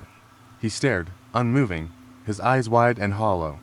Then, as if a switch had been flipped, he raised a hand and pointed directly at me. A rush of icy dread shot through me. I slammed the window shut, the thud shaking the walls. I didn't go to work that day. I couldn't. I stayed home, peeking through the blinds, waiting for him to reappear. Hours passed, the light shifting from morning to afternoon, but he didn't come back. Just as I let out a shaky breath, there was a knock at the door. I hesitated, frozen, and then a voice called out, "Hello. Miss. Are you okay? It's the building manager. We've had reports of strange activity." I opened the door a crack, heart hammering. He stood there in a neat, gray uniform, eyes kind but curious. I nodded, mutely, and he continued, "We've been getting complaints about someone lurking in the alley. Any idea who it might be?" I tried to speak, but couldn't. Finally, I managed to say, "An old man. He's been watching me." The manager raised an eyebrow. "There's no one out there now, but we've had similar reports for weeks. People say he appears and disappears like a shadow, never coming any closer." My blood ran cold. "Do you know who he is?" The manager shook his head. "He's been around for years. People say he's a ghost, or something worse. But he only appears to those who need to see him. Stay inside tonight, miss." I thanked him, my voice trembling, and shut the door. That night, I couldn't sleep. Every noise, every creak of the floorboards, had me on edge. Then, around 3 a.m., I heard a faint tapping at the window, light as a feather. I couldn't help myself. I pulled the curtains aside, and there he was, standing in the dark, one hand pressed to the glass as if trying to push through. Before I could scream, he whispered in a voice barely audible, "You're not safe." The glass fogged up with his breath, and a shape appeared, a face. My own face, but older, withered and cracked, eyes hollow and dark. I stumbled back, gasping. He vanished into the night, leaving only the chill and the echo of those words. It's been years now, and I've never seen him again. But sometimes, when the wind howls just right or when the street lamps flicker in the dark, I swear I feel that cold, hollow stare, waiting, watching, and I know he's still out there, looking for the next one to hear his warning. We were a group of 5 friends, all of us desperate for a break from the chaos of everyday life. So, we rented a remote cabin tucked deep in the woods for a weekend of solitude.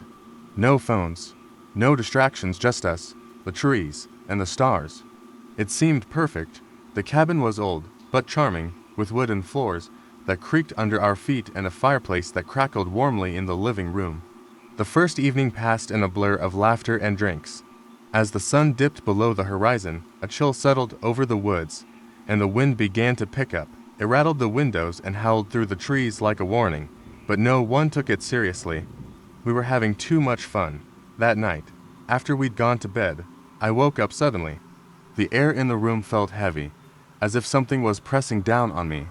At first, I chalked it up to the late hour, but then I heard it soft tapping at the window.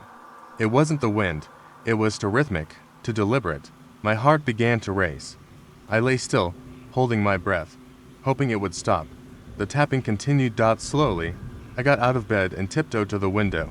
I could barely make out the trees outside, their outlines swaying in the dim moonlight. Then I saw a figure, standing just beyond the reach of the trees. It was tall, too tall, its face hidden in shadow. It stood perfectly still. I stepped back from the window, my mind racing. Was it a person, or something worse? The tapping grew louder, more frantic, like a desperate plea. I didn't want to wake the others, but I couldn't shake the feeling that something was wrong. I tried to calm myself down, telling myself it was just an animal, maybe a bird or a branch, but I knew deep down at WAS and single quotes T. Eventually, the tapping stopped, but I couldn't go back to sleep. I lay in bed, staring at the ceiling, waiting for something to happen. Minutes passed, then hours, and just when I was beginning to think I'd imagined it, a knock came at the door. Soft at first, then louder, more insistent. I froze. The others were deep asleep. I couldn't bring myself to go to them. I could only lie there, listening, praying it would stop. The knock came again, and this time I heard a voice. It was low, barely above a whisper, but it sent ice through my veins. "Let me in." I wanted to scream, to wake everyone, but I couldn't move. I didn't even want to look at the door. The voice came again, more urgent this time. I could feel my pulse in my throat. I gripped the covers, my knuckles white, waiting for something to happen. But then, as suddenly as it had begun, the knocking stopped. The woods fell silent again. I didn't know how long I lay there, staring at the door, unable to move. The silence pressed in on me like a heavy-weight dot at dawn.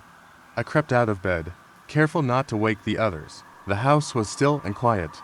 I stood by the door, staring at the handle, half expecting it to turn on its own. But nothing happened. I wasn't sure what I expected to find when I opened it, but I did. I stepped into the hallway, and everything seemed normal.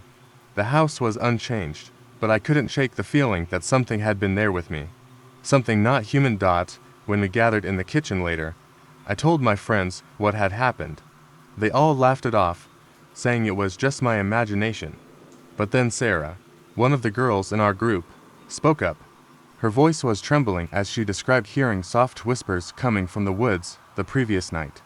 A voice that wasn't hers. None of us had heard anything like that before. We all thought it was just a coincidence, but we couldn't shake the unease that lingered over the rest of the day. That evening, we decided to leave early. The air felt wrong, thick with an unspoken tension. As we packed the car, I happened to glance at the door again. The same one I had heard the knocking at. To my horror, the doorknob was now covered in fresh scratches, deep gouges, as though something or someone had been clawing at it from the other side. We didn't stay another minute. As we drove away, I tried to rationalize it. But I knew deep down that something had been in that cabin with us. Something that wasn't just a figment of my imagination. It wasn't until later, when I looked through the photos from the trip, that I found the final, chilling detail. In one of the pictures we had taken of the cabin from the front yard, there was a figure standing just behind the window. Barely visible, it was the same tall figure I had seen outside the night before, its face still hidden in shadow. And in that moment, I realized the truth. We had never been alone in that cabin. It had been watching us the entire time. The cabin was supposed to be a quiet retreat, a chance to disconnect and unwind. My friends and I were overdue for a weekend getaway. So, when we found a secluded cabin in the woods, we jumped at the opportunity. We arrived late Friday evening, just as the sun dipped below the horizon, casting long shadows across the clearing. The cabin was exactly what we'd hoped for: old, rustic, and off the beaten path. There was something charming about the creaky floors and the smell of pine in the air. We gathered around the fireplace, laughing and reminiscing, settling in for what promised to be a peaceful weekend. But that first night, something felt off. As the fire crackled, the wind picked up outside, rattling the windows with a strange rhythm. It wasn't the kind of wind that howls, it was like something was tapping on the walls. At first, I tried to ignore it. Maybe it was just branches brushing against the wood. Then came the knocking. It was faint at first, like a soft tap on the front door. I glanced at my friends, but no one seemed to notice. The knock came again, this time louder, followed by a low scraping sound, like someone dragging something heavy along the floor. I froze, heart pounding. It wasn't just the wind. The knocking had a deliberate, almost human quality to it. Did anyone else hear that? I asked, my voice barely above a whisper. No one responded immediately. So I stood up and walked to the door, pressing my ear against the wood. I heard nothing but the wind outside, howling against the trees. I slowly backed away, trying to shake off the feeling of being watched. The night passed in a strange haze. I couldn't sleep, tossing and turning, hearing the occasional knock on the door and the unsettling scraping sound. But when I checked again, no one was outside. The cabin was still. The next morning, I brushed it off. It had been a long drive, and we were all exhausted. But when we stepped outside to explore the woods, I noticed something strange: footprints in the snow leading toward the cabin, fresh and deep. They weren't from any of us. They circled the cabin before fading into the trees. I didn't say anything at first, but I couldn't shake the feeling that we weren't alone. The woods felt too quiet, like the trees were watching us, waiting. We spent the day hiking and enjoying the outdoors, but that night, things took a darker turn. Around midnight, I woke to the sound of footsteps outside. Slow, deliberate, as though someone was walking just beyond the window. I quietly got up, careful not to wake the others, and peeked outside. Nothing, just the snow-covered ground and the trees, swaying in the wind. But then I saw it, a shadow, tall and thin, moving between the trees. It didn't seem to belong to anything. The figure moved with unnatural grace, its silhouette stretching across the snow. I stared for a moment, trying to make sense of it, but when I blinked, it was gone. I bolted back to my bed, my heart racing. I lay there, wide awake, listening, and then I heard the knock. Soft at first, then harder, followed by a voice, faint but unmistakable. "Let me in." I froze. The voice wasn't human. It was ragged, almost distorted. I didn't know who it was or what it wanted, but I wasn't about to find out. I stayed still, too terrified to move, listening as the knocking came again, louder this time, right against the door. It didn't stop. Not until morning. The next day, I told my friends about what happened. They thought I was just spooked, maybe imagining things, but they agreed to leave early. As we packed up the car, I noticed something else. The footprints from the day before weren't just around the cabin, they were leading toward the woods, and they were fresh, but they didn't look like human footprints. They were too large, too deep, and there was something wrong about them. They circled around the cabin, but then, right by the door, there were more marks. Scratches, gouges in the wood, like something had been clawing at it from the outside. We didn't wait around to investigate. We left, and as we drove away, I glanced back at the cabin. The trees surrounding it were unnaturally still, the wind completely absent. We never went back, and I haven't been able to shake the feeling that something followed us. Something that had been waiting for us in those woods. Something that wanted in. What I didn't realize until later was that the knocking wasn't the scariest part. It was the voice, the one that whispered, "Let me in." Because when I went back through the photos we took that weekend, I noticed something odd. In the background of one of the pictures, just outside the window, there's a figure standing in the trees, and it's smiling.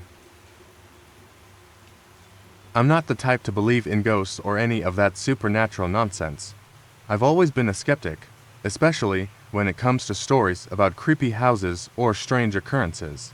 But that changed one weekend. My friends and I rented a house out in the woods for a getaway. The place was old, but charming, nestled in a clearing with towering trees surrounding it. We arrived late in the afternoon, the air crisp and cool, a perfect setting for a few days of escape. The house had this old-world charm: worn wooden floors, an overgrown garden, and creaking stairs that added to its character. That night, after dinner and drinks, we were all lounging around the living room. The fire crackled in the fireplace, casting flickering shadows across the room. It wasn't long before we started telling ghost stories, the usual stuff, spooky tales that only serve to make you laugh at how ridiculous they are. At least, that's what I thought.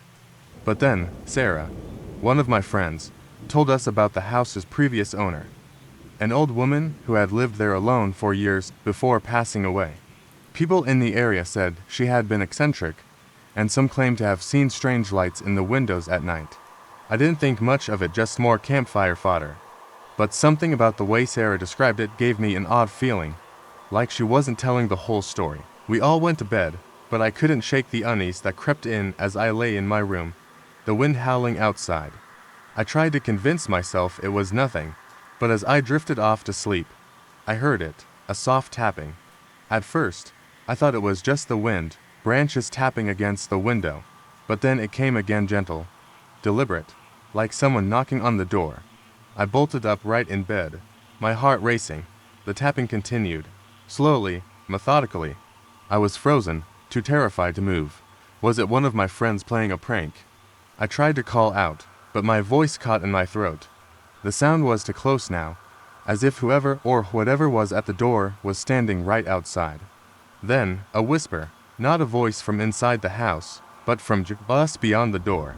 It wasn't words, just a low, guttural sound, like someone breathing heavily. I must have stayed there, motionless, for what felt like hours, but eventually, the sound stopped. I was too scared to go back to sleep. So, us lay there in the dark, staring at the door. Eventually, the morning light filtered through the windows, and the house felt quieter, more ordinary. The next morning, I didn't mention what had happened. I assumed it was just my imagination. Maybe the wind had been stronger than I thought. But, as we were having breakfast, Sarah mentioned something odd. She said she had heard someone walking around outside her window in the middle of the night. I didn't say anything at first, but the others began sharing similar stories. Mark had heard a knock on his door.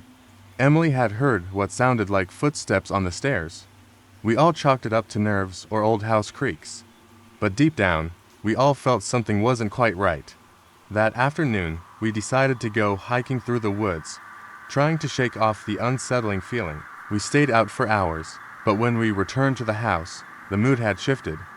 The air felt thicker, and the house felt colder, though the fire was still burning in the hearth. It wasn't until later, that evening, that we finally saw something that didn't make sense. The front door, which we had all double-checked before leaving, was wide open. None of us had opened it. We stood there, staring at the door, unsure what to do. Mark walked over to close it, and that's when we all saw it. At the foot of the door, barely visible in the dim light, was a single, muddy footprint.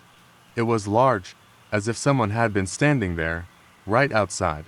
But no one had been outside the house when we were gone. The tension in the room was unbearable. We all stayed close together after that, too afraid to be alone. We heard no more tapping or whispers, but the air remained thick, oppressive. It was as if something or someone was watching us, waiting for the right moment. That night, after we had all retreated to our rooms, I heard it again. A knock, soft at first, then louder, more insistent. But this time, I wasn't alone. I heard it from the other rooms too. We all got up, too scared to sleep, and met in the hallway. We walked down the stairs together, our flashlights shaking in our hands. The knocking stopped when we reached the door. We all stood there, eyes wide, too scared to move. Then, slowly, the door creaked open on its own. I'll never forget the feeling of cold air rushing past us as we stared into the dark night beyond. And then, as if in response to our shock, we heard a laugh, high-pitched and unsettling, echoing from the trees outside. It was the old woman's laugh. But no one was there, nothing was there. We left the house the next morning, never looking back. A few friends, a remote location, and no distractions, just the way we wanted it. The cabin was a little older than we expected, but it had character. We arrived just before sunset and spent the evening laughing around the fire pit, exchanging old stories. The atmosphere felt peaceful, but as the sun set, a strange quiet settled in, the kind of silence that feels too heavy. I chalked it up to the isolation, but a creeping sense of unease grew as the night wore on. We retired to our rooms after a while. My room was upstairs at the end of a narrow hallway, and I felt an odd tension the moment I closed the door behind me. The sounds from the house were creaking. The wind outside were expected. But then, I started hearing something else, a tapping. Faint at first, like someone knocking softly on the door, followed by a dragging noise. I froze, heart pounding. I was certain it wasn't the wind. I lay still, trying to listen. Another tap. Then something that sounded like fingernails scraping against the door frame. My skin prickled. I had to get up, but I didn't want to. My hand hovered over the door handle, but I couldn't bring myself to open it. I waited, trying to tell myself it was just the house settling. The noise stopped. For a long time, there was nothing, and I convinced myself it was over. But just as I thought I might be able to sleep, there came a voice, soft, almost a whisper. "Let me in," I nearly screamed. The voice sounded too close, like it was coming from just outside my door. It wasn't a prank. I knew that much. I could feel it in my bones. I grabbed my phone, but there was no signal. I sat against the door, every part of me screaming to run. I glanced around the room, searching for something to use as a weapon. But I couldn't bring myself to open the door. Minutes passed, or maybe hours. I don't know. Eventually, the knocking stopped. The voice didn't return. I tried to sleep, but sleep wouldn't come. The next morning, I found my friends already downstairs. They were chatting, completely unaware of the events from the night before. I didn't mention it. Who would believe me? Instead, we spent the day exploring the surrounding woods, trying to forget the oppressive silence that had followed us all night. Later that evening, we sat around the fireplace again, talking casually, but the nagging feeling returned. The wind outside was picking up again, howling through the trees. As we chatted, I noticed something odd. There were scratch marks on the door frame. I hadn't seen them before. But there they were, deep. Jagged gouges like something had been clawing at the door. I tried to shake it off, but as the night went on, the air grew thicker, colder. Then, at exactly midnight, a sudden loud bang shook the cabin. My heart stopped. It sounded like something or someone had struck the door with force. We all froze, staring at the door as if waiting for it to open. Mark, who had been the most skeptical, stood up slowly. "I'll check it out," he said. We didn't stop him. It was stupid, but in the moment, we were all too frozen to act. He opened the door, stepped out into the hallway, and looked around. There was nothing there, no one, just an empty corridor. He turned to look back at us, his face pale. "You're not going to believe this," he said quietly, confused. We all moved into the hallway to see what he was talking about. The door frame was covered in fresh, deep scratches. But that wasn't the worst part. In the center of the door was a handprint. It was smeared in something dark, something that didn't belong. It wasn't dirt. It wasn't paint. It looked like blood. None of us said anything at first. The air felt heavy. I glanced down the hallway, my blood running cold. The door to the attic, which had been closed earlier, was now ajar. A faint light flickered inside. Without thinking, I moved towards it, my steps slow and hesitant. We had to know what was happening. The others followed me, but no one spoke. As I approached the attic stairs, I heard something that froze me in place, the sound of someone breathing. Shallow, ragged breaths, from inside the attic. I turned to the others, and Mark motioned for us to stay quiet. He approached the stairs and slowly reached for the light switch. The attic light flickered on. We waited, breath held, as the shadows parted to reveal an empty room, except for one thing. In the far corner, there was a full-length mirror. I hadn't noticed it before, and as I looked into it, I saw something that made my heart race. Standing behind us, reflected in the glass, was the unmistakable figure of a woman. A pale, gaunt figure with hollow eyes, but no one else saw her, in the room. Just in the mirror. Suddenly, the house seemed to shudder as if it had come alive. The mirror cracked, and then everything went black. We ran. We didn't stop until we were far from the cabin, hearts still pounding, and we never spoke of that night again. I never thought I'd be one to experience something unexplainable. My friends and I were always practical, skeptical, but one weekend trip, far out in the woods, changed everything. We rented a small, isolated cabin. The kind you see in movies where people go to get away, only to encounter the supernatural. I figured it would be peaceful, a quiet place to drink, relax, and forget about the world. We arrived at sunset, the cabin surrounded by trees, the last rays of the sun casting long shadows across the porch. The inside was rustic wooden floors, old furniture. The smell of pine lingered in the air. It felt cozy enough, and we spent the evening unpacking and talking. As night fell, a chill settled in. We gathered around the fire inside, laughing and joking about ghost stories, trying to keep the mood light. But then the wind picked up, rattling the windows. I dismissed it as a typical storm, but my friend Jack seemed unnerved. He kept glancing nervously at the door. "I think something's out there," he muttered, but we all laughed it off. We turned in for the night around midnight. My room was upstairs, at the end of a long hallway. The air was unusually cold, but I chalked it up to the old cabin. As I lay in bed, I heard the soft scrape of something dragging across the floor. I sat up, straining to listen. The sound came again, closer this time, like nails scraping wood. My heart raced. I told myself it was the wind or an animal outside. But then came the sound I couldn't ignore, a tap. Light but distinct, on my door. My blood ran cold. "Hello." I called out, my voice barely a whisper. No answer.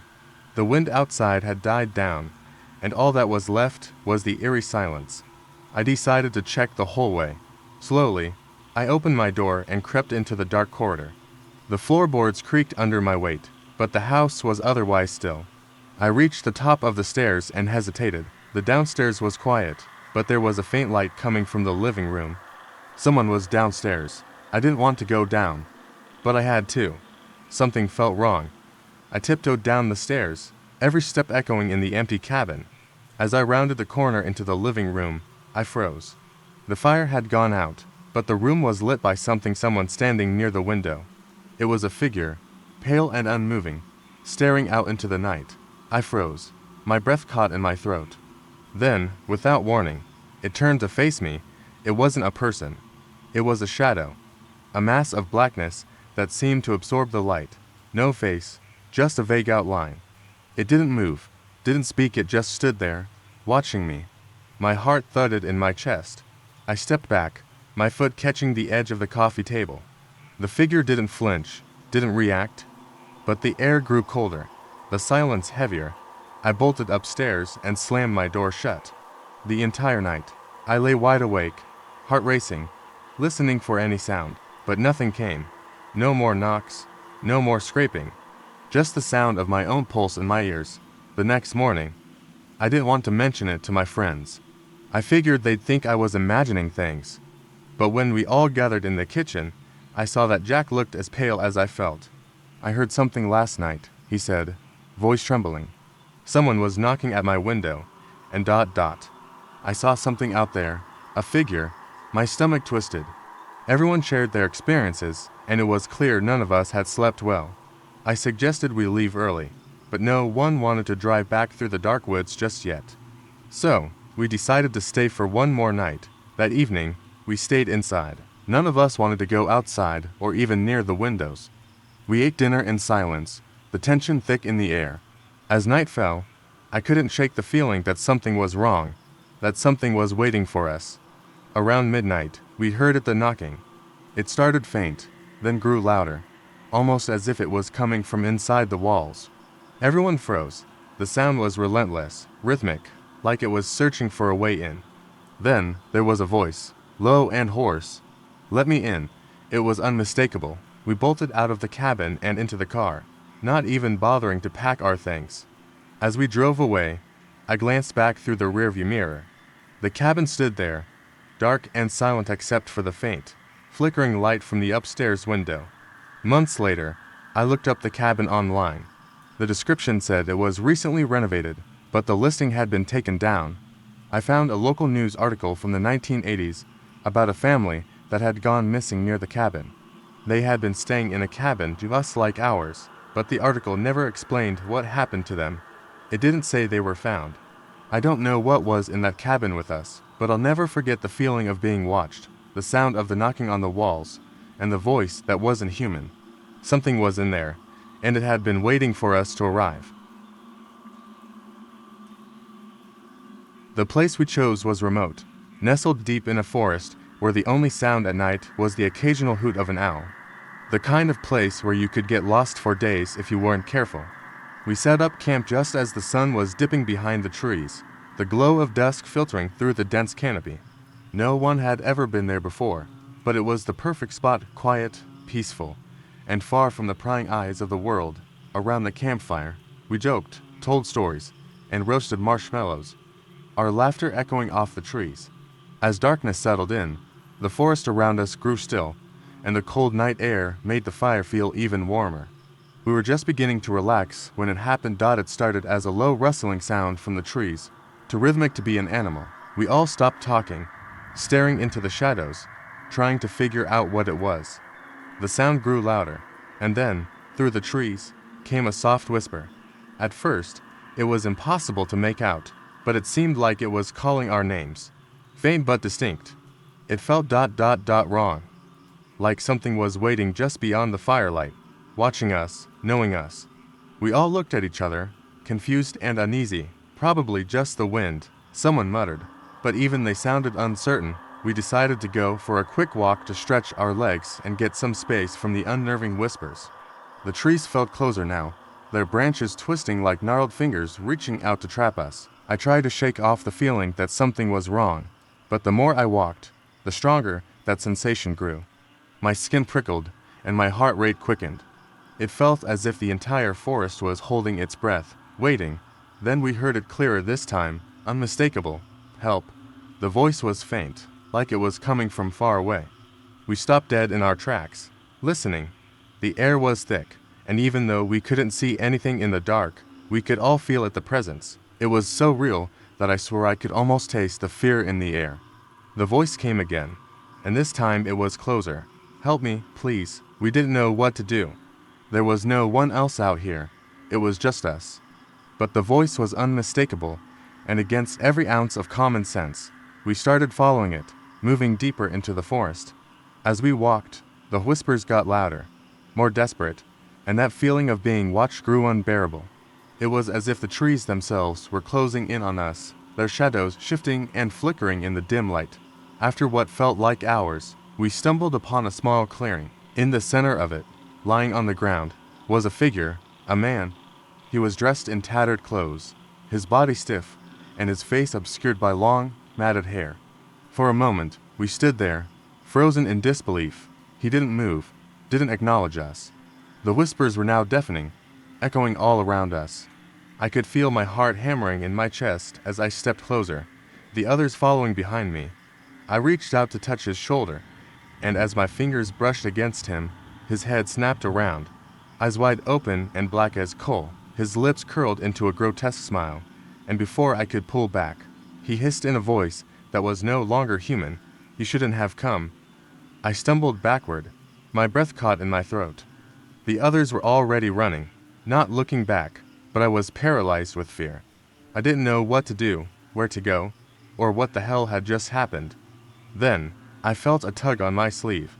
I whipped around, expecting to see the figure again, but instead, it was one of my friends, his face pale, his eyes wide with terror. "We need to get out of here," he said. Voice shaking, we bolted back toward the camp, the forest seeming to stretch and warp around us, twisting the path like a maze. The whispers followed, growing louder, echoing in my head. As we reached the camp, I expected to find safety, but the fire was out. The tents had been torn apart. The place was a wreck, and that's when I saw the thing that made my blood run cold. Across the campfire's charred remains, written in the dirt, was one simple message: you were never meant to leave. It wasn't the forest we had gotten lost in. It was something far worse, something older, something that had been waiting for us to step into its domain. The woods didn't just hold the memories of the past, they held something far darker. And now, we knew the truth, the voice, the whispers. They were never meant to guide us out. They were meant to keep us there, trapped forever, but we had escaped, at least for now. And as we hurried back to the car, I couldn't shake the feeling that something had followed us. Because, as I glanced in the rearview mirror, I swear I saw the figure standing by the side of the road, watching us drive away. I've never been the superstitious type, but there's something about the woods at night that can shake anyone's resolve. That's how I found myself telling this story. Years after the incident, it started like any other camping trip with friends. We set up camp late in the afternoon near an old trail, a secluded place we'd been to before. It wasn't a popular spot, so we had the area to ourselves, which was the whole point. The fire crackled while we sat around it, cracking jokes and making plans to hike the next day. Everyone was in a good mood. Nothing out of the ordinary. That was until night fell.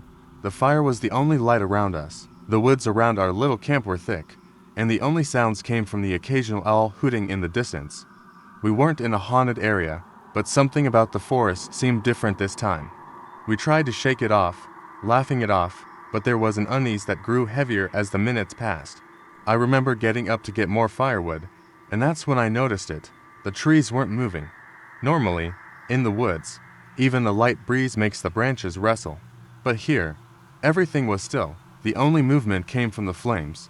It felt wrong, like the woods were holding their breath. I tried to ignore it, telling myself it was nothing, but the silence kept pressing down on me. When I got back to the fire, I mentioned it casually to the others. They laughed it off, of course, but then we all heard it. A low, distant humming sound, not like the wind, but more like a tune. It was eerie too eerie for any of us to take lightly. My friend Alan was the first to speak up. He said it sounded like chanting, but I didn't want to admit that it gave me the same feeling. He wanted to investigate, but everyone was already on edge. We agreed to stay close to the fire. Even if it meant looking paranoid, the humming seemed to get closer. And then, it stopped. That's when the first jump scare hit.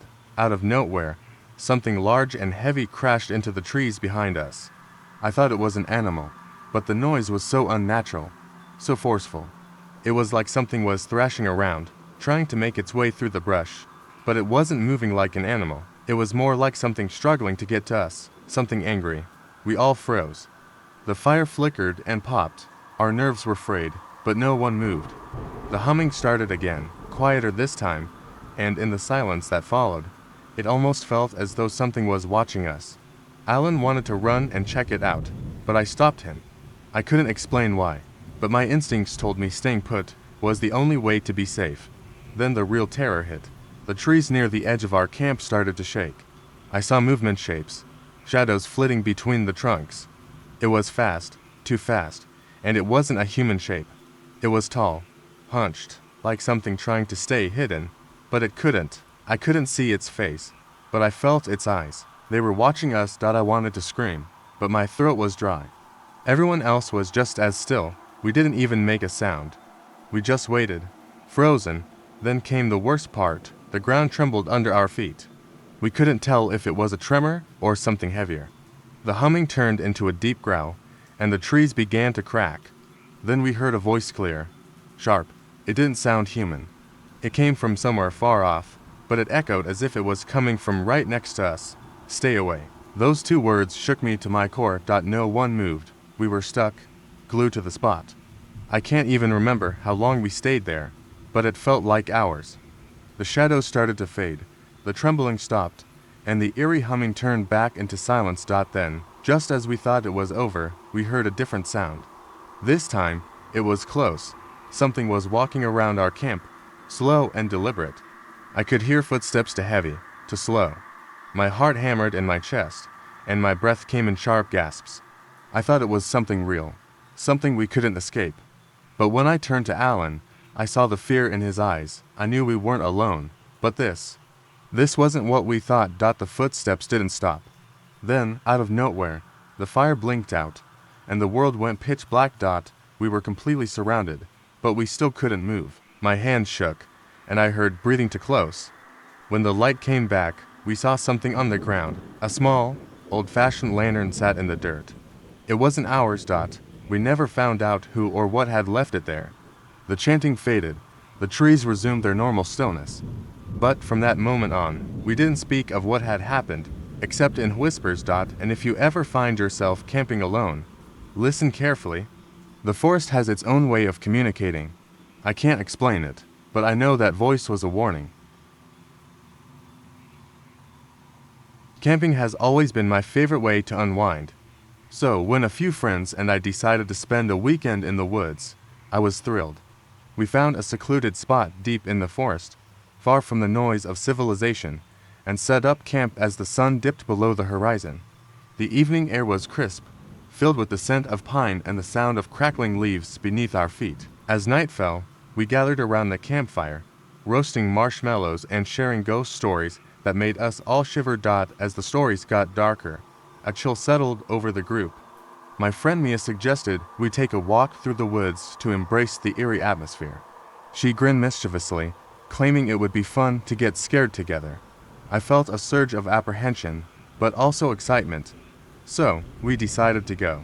We grabbed our flashlights and set off, the beam of light cutting through the darkness.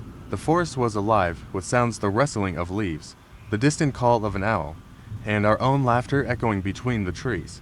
As we walked deeper into the woods, we started to hear something unusual. It was faint at first, a low clanking sound, like chains dragging across the ground. We paused, exchanging nervous glances, but brushed it off as part of the forest symphony. Then we saw the tiny lights flickering in the distance. At first, they looked like fireflies, but as we approached, the lights grew larger and more distinct. Panic set in as the clanking grew louder, and it felt like the air around us thickened with unease. We decided to hide behind a cluster of bushes, hearts racing and breathless. Peering through the leaves, we saw figures emerging from the trees, each holding a lantern. They were dressed in tattered clothing, their faces obscured by dark hoods. The chains wrapped around their bodies rattled as they moved, creating an unsettling rhythm that sent shivers down my spine. My mind raced with questions. Who were they? What did they want? The figures marched slowly past our hiding spot, their lanterns casting flickering shadows that danced eerily on the trees. I could barely breathe, my heart pounding in my chest. Just as I thought I might burst from the tension, one of the figures turned its head toward us. The hood shifted slightly, and for a moment, I thought I saw a flash of pale skin beneath the darkness. My body tensed, and I could hardly suppress a gasp. But instead of approaching us, they continued on their path, vanishing deeper into the woods. We stayed hidden for what felt like hours, terrified to move. When we finally mustered the courage to leave our hiding spot, we quickly made our way back to the campsite, the panic still coursing through our veins. The fire was still crackling, but the atmosphere had changed. It felt heavier, as if the woods themselves were holding their breath. We gathered around the fire, whispering about what we had seen, trying to convince ourselves it was all just a trick of the mind. The night wore on, but none of us could sleep. Every rustle of leaves or snap of twigs made us jump. Finally, as dawn approached, we decided to pack up and leave. We wanted to get out of the woods as quickly as possible. As we gathered our things, we noticed something strange. The area around the fire pit was disturbed, as if something had been dragged through the dirt. My stomach sank as I knelt to examine it. Embedded in the ground were large footprints leading away from our camp, deep and unmistakable. Then, I spotted something glinting near the edge of the firelight. I reached down and pulled out a small, rusted key. Confusion washed over me. What was it doing there? As I turned it over in my hand, the light caught an engraving on the side, the same twisted symbol that had adorned the lanterns of those figures we saw in the woods. Suddenly, a loud crack sounded behind us. We whipped around to see a tree branch falling to the ground. And at that moment, we all felt a cold breeze that seemed to whisper through the trees. We didn't waste another second. With our hearts pounding, we raced to the car, adrenaline fueling our escape. I glanced back one last time at the woods, an unsettling feeling settling deep in my gut. What had we stumbled upon? We drove away, vowing never to return, but the key remained with me. I still wonder who those figures were and what they wanted. Sometimes, late at night, I hear the clanking of chains echoing in my mind, a reminder that some secrets of the woods are best left undiscovered. Camping in the woods had always been a cherished tradition among my friends and me. This trip, however, felt different. The forest was eerily quiet, and even the usual sounds of crickets and rustling leaves were absent. We set up camp, four of us, Yena, Matt, Aaron, and I. As night descended, the atmosphere grew thick with an unsettling tension.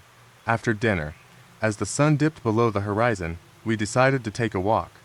Yena suggested we explore the woods under the moonlight, laughing nervously about how spooky it would be.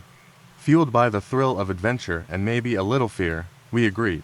With flashlights in hand, we ventured deeper into the trees, the path illuminated only by the beams of our lights. Initially, we were caught up in the beauty of the night, the shimmering stars above and the soft glow of the moon filtering through the branches.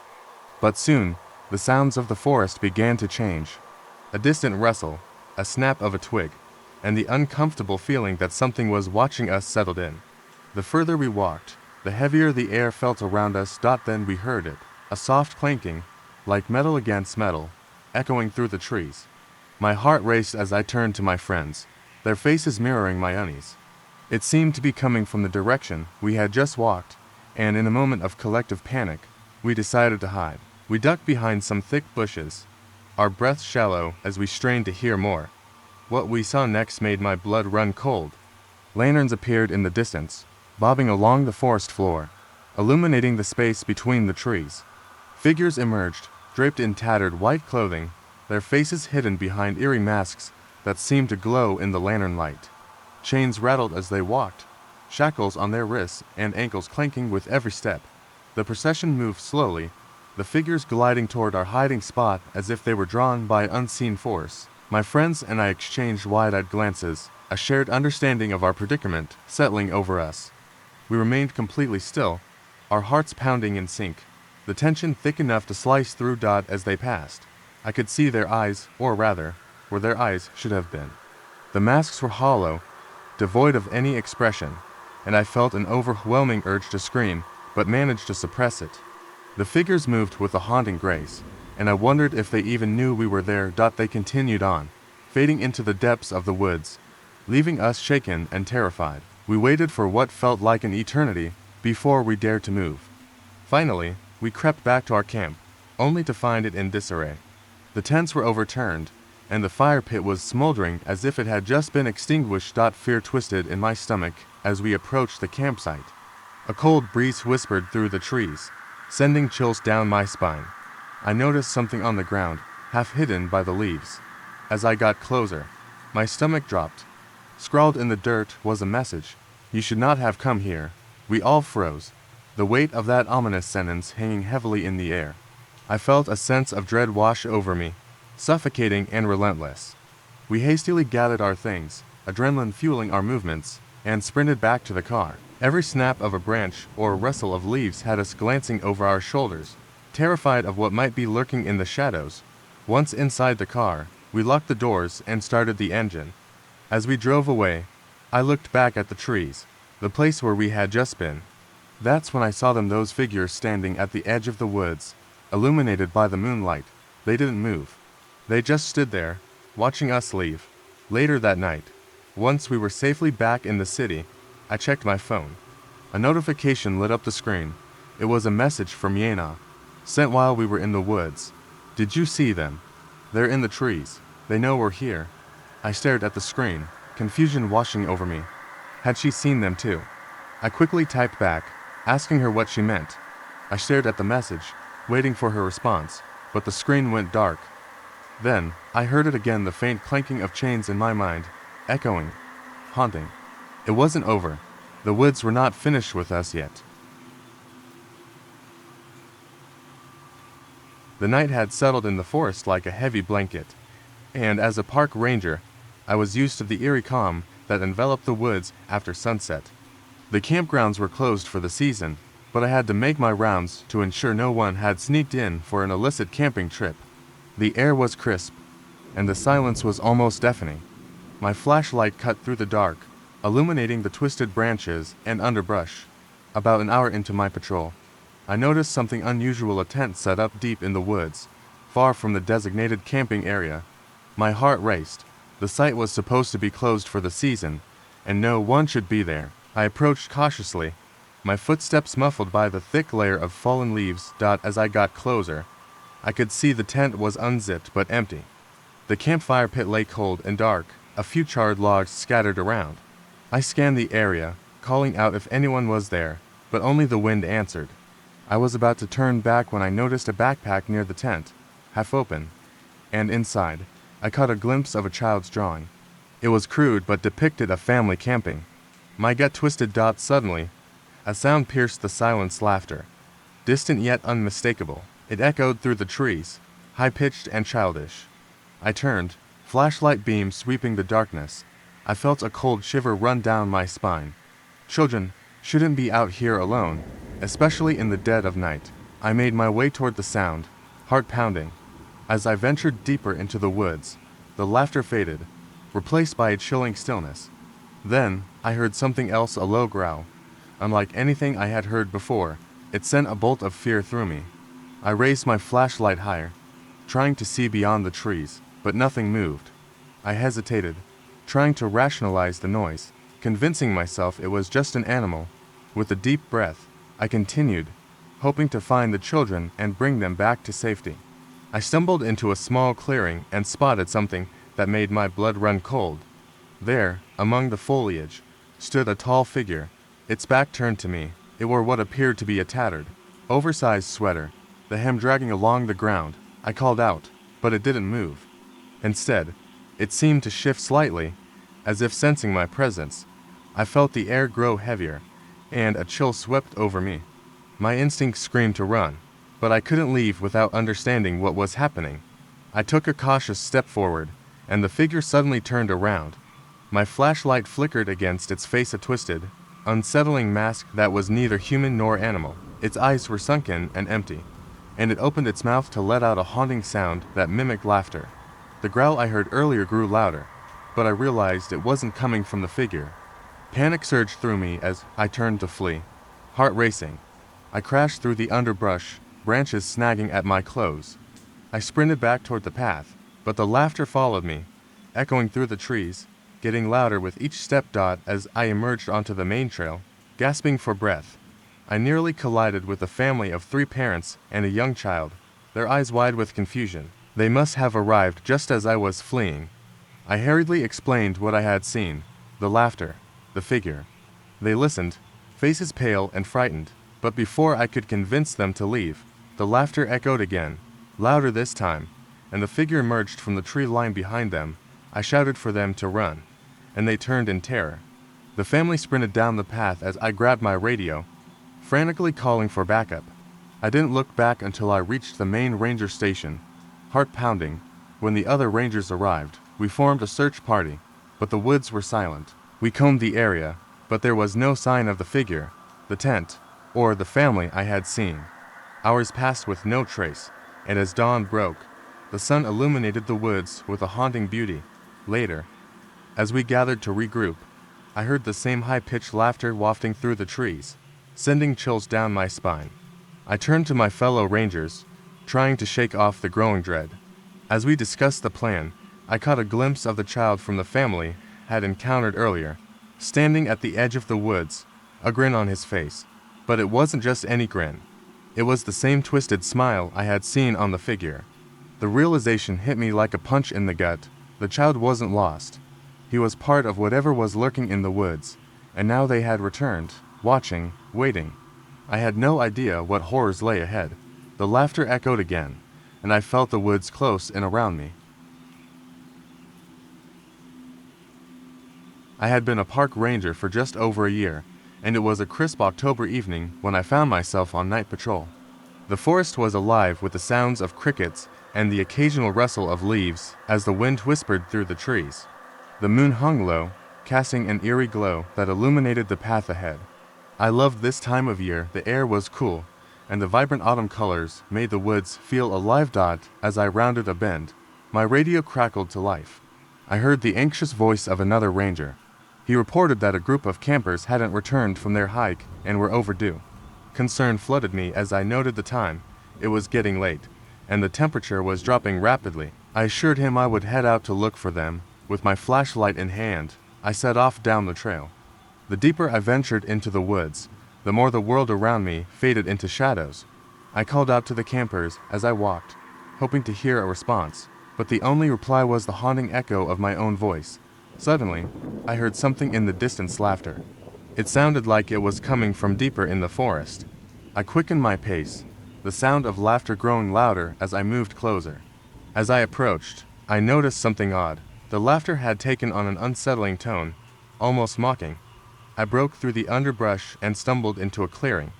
My flashlight beam flickered over several tents set up in a semicircle, but the laughter had ceased. The clearing was empty, and the campers were nowhere to be seen. A chill crept up my spine. It felt as if the forest was holding its breath, waiting. I decided to check the tents. As I unzipped the flap of the first tent, my heart raced. Inside, it was just a mess of sleeping bags and camping gear. No sign of struggle, no indication anyone had been here recently. I moved to the next tent, and when I unzipped it, I was hit by a strange smell, something sweet and putrid. I froze. There was something off about the air. I looked around, feeling a deep sense of unease settle in. I scanned the clearing, trying to shake the feeling of being watched. The trees loomed tall and dark, and I could hear the soft rustling of leaves in the breeze. That's when I noticed a dark figure standing at the edge of the woods, partially hidden behind a tree. My pulse quickened, and I gripped my flashlight tighter. I called out, demanding to know who was there. The figure didn't move. I took a hesitant step closer, shining my light toward the figure. As I did, it stepped out from behind the tree, revealing itself. It was a person, but something was horribly wrong. Their limbs were contorted, and their eyes were wide and unblinking. A chill shot through me. This was not a camper. Just then, the laughter erupted again, this time much closer, echoing through the trees. It was a chorus of voices, high-pitched and mocking, like children playing a twisted game. I felt my heart race as the figure began to move toward me, its body swaying unnaturally. I stumbled back, my instinct screaming at me to run. As I turned to flee, I tripped over a root and fell hard to the ground. I scrambled to my feet and bolted back toward the trail, the laughter ringing in my ears. I could hear footsteps behind me, quick and light, as if they were chasing me. I burst out of the woods and onto the main path, gasping for breath. I ran as fast as I could, not daring to look back until I reached the ranger station. When I finally made it, I slammed the door behind me, locking it tight. I collapsed against the wall, trying to steady my racing heart. My radio crackled again, pulling me from my panic. The other ranger's voice cut through, frantic and desperate. He had found the campers huddled together in their tents, but they were terrified and refusing to come out. They had heard the laughter too, but it had stopped as soon as they entered the tents. I felt a chill wash over me. As I relayed what I had seen, I looked out the window into the dark woods. The laughter started again, echoing from the trees, and I realized with horror that the campers had been lured away. Whatever had been in the woods wasn't finished with us yet. The mocking laughter filled the air, and I knew deep down that the forest was hiding more than just shadows. It was alive, and it would not let us go easily. I have always loved the deep woods, the way the tall trees whisper secrets as the wind moves through them. As a park ranger, my job was to protect these woods and the visitors who came to enjoy them. It was mid-October when I received a call about a group of campers who hadn't checked in. I grabbed my gear and set out into the forest, ready to find them. The sun had set by the time I reached their designated campsite. The fire pit was cold, and the tents were still pitched, but the area was unnaturally quiet. No laughter, no sounds of wrestling gear. I called out, hoping for a response, but silence met me. I stepped inside the nearest tent. Their sleeping bags were untouched, and the gear was scattered but still there. My heart raced as I realized something was wrong. I scanned the area, looking for signs of a struggle, but found nothing except a small trail leading deeper into the woods. Against my better judgment, I decided to follow it. The trees loomed overhead, casting long shadows that danced in the fading light. The air grew heavier, the sounds of the forest fading into an eerie stillness. As I walked, I felt a prickling sensation at the back of my neck. I stopped and turned, half expecting to see a fellow ranger or the campers behind me, but I was alone. I pressed on, my instinct screaming at me to turn back.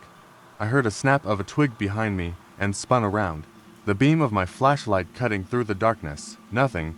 The trail led me to a small clearing where the moonlight spilled onto the ground, illuminating what looked like a campsite. There was a fire pit, but it hadn't been used in a long time. I approached cautiously, scanning for any signs of life. That's when I saw a shape in the shadows near the tree line. I squinted, trying to make it out, and my heart stopped. It looked like a person, but something was off. The figure was hunched over, and as I stepped closer, I could see it was covered in dirt and leaves. My breath caught in my throat. I called out, trying to sound brave. "Hello. Are you okay?" The figure turned slowly, its face obscured by hair and grime. It opened its mouth to speak, but what came out was a low, guttural growl that sent shivers down my spine. Panic surged through me, and I stumbled back, heart racing. The figure lunged forward, and I turned to run, adrenaline pumping through my veins. I sprinted back toward the main path, my breath coming in ragged gasps. As I ran, branches whipped at my face, and the darkness seemed to close in around me. I could hear the figure crashing through the underbrush behind me, gaining ground. My mind raced as I tried to formulate a plan. I had to reach the other rangers at the visitor center. They would know what to do. Suddenly, I tripped over a root and fell hard onto the forest floor. I rolled over just in time to see the figure looming above me, its breath heavy and ragged. In a moment of sheer desperation, I reached for my flashlight and shone it directly at the figure. The light caught its face, and I felt a jolt of horror as I recognized it. It was one of the campers, but not as I remembered. His eyes were wide with fear, and he was caked in mud and leaves. I stumbled back, trying to comprehend what was happening. "Where are the others?" I shouted, panic rising in my chest. The camper's expression shifted, a look of terror on his face. He pointed behind me, and as I turned, I froze. The rest of the campers stood at the edge of the clearing, but they were not alone. A group of twisted figures circled them, their bodies unnaturally contorted, faces hidden beneath matted hair. As the figures moved closer, I heard the unmistakable sound of laughter echoing through the trees, but it wasn't the joyous laughter of campers. It was taunting, sinister. I felt a wave of nausea wash over me as I realized the truth. The campers were playing a game, a sick, twisted game in the dark, luring me in. The laughter crescendoed, and for a moment, I was paralyzed by fear. But as I stood there, I remembered my training. I was a park ranger, not a victim. I turned and ran, this time not looking back. I burst through the tree line and onto the main path, gasping for air. I kept running until I reached the visitor center, where I collapsed against the door. Heart pounding, I told my fellow rangers everything, but they only stared at me, confusion in their eyes. I knew what I saw, but when we returned to the campsite, there was nothing. No campers, no signs of struggle, just an empty campsite in the moonlight. It was as if they had never existed at all. To this day, I still patrol those woods, and when the wind whispers through the trees, I hear their laughter echoing in the night. I know they are still out there, somewhere in the deep woods, waiting for the next unsuspecting soul to join their game.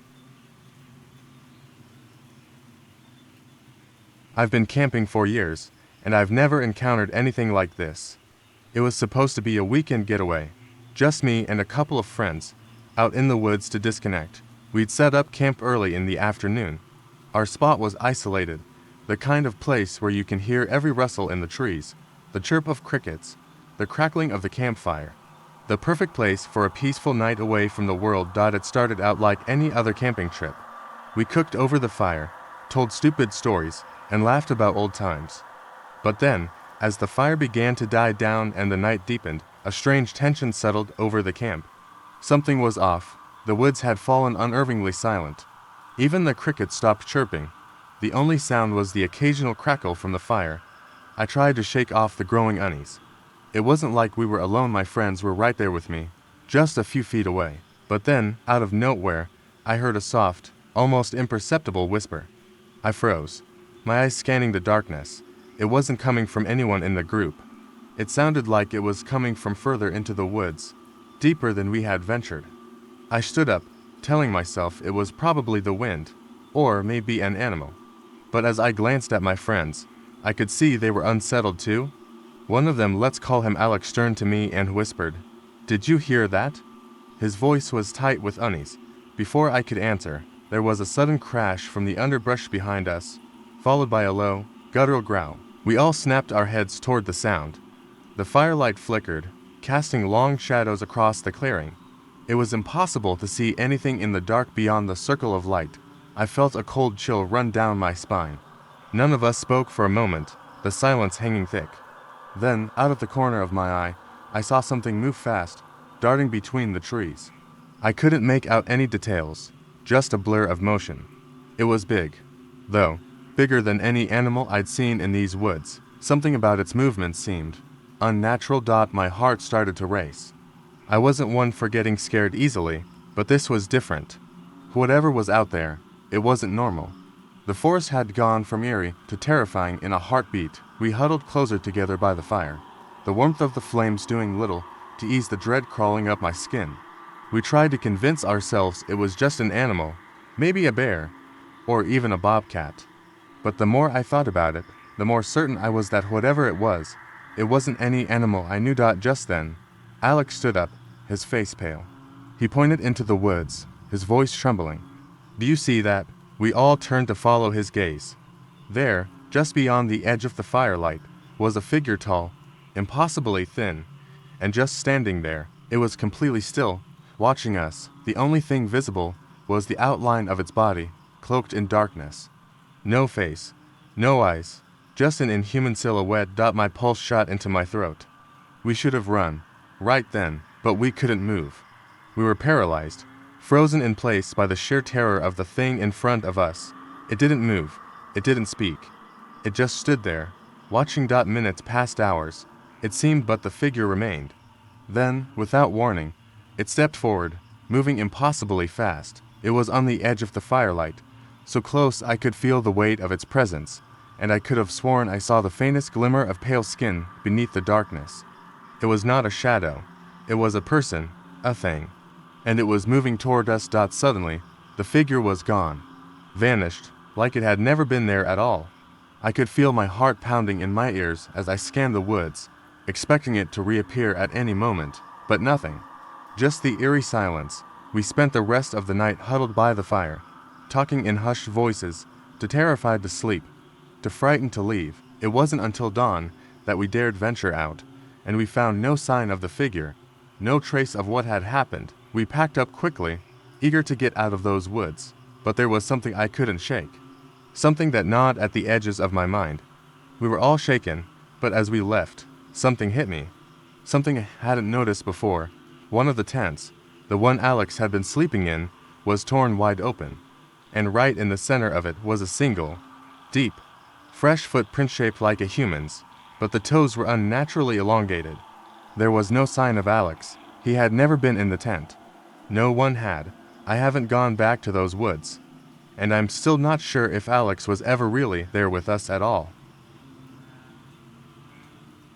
Most nights, I'm alone, keeping watch over the trails and ensuring everything's in order. I'm used to the quiet, the occasional howl of a coyote, and the rustle of leaves in the wind.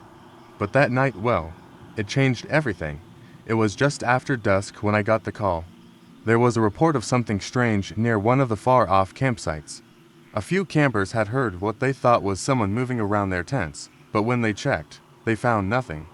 They weren't sure whether it was an animal or something else, but they were nervous enough to ask for assistance. Normally, I wouldn't have thought much of it. People get scared easily in the woods, especially at night. But something about the way the campers described it felt off. I grabbed my flashlight and keys, preparing to head out. My truck rattled down the gravel road, the only sound the tires crunching beneath. The deeper I drove into the park, the darker it became. I reached the campsite around 9 p.m., the last traces of sunset disappearing behind the trees. The campers had already packed up and left, their tents gone, the fire pit cold and abandoned.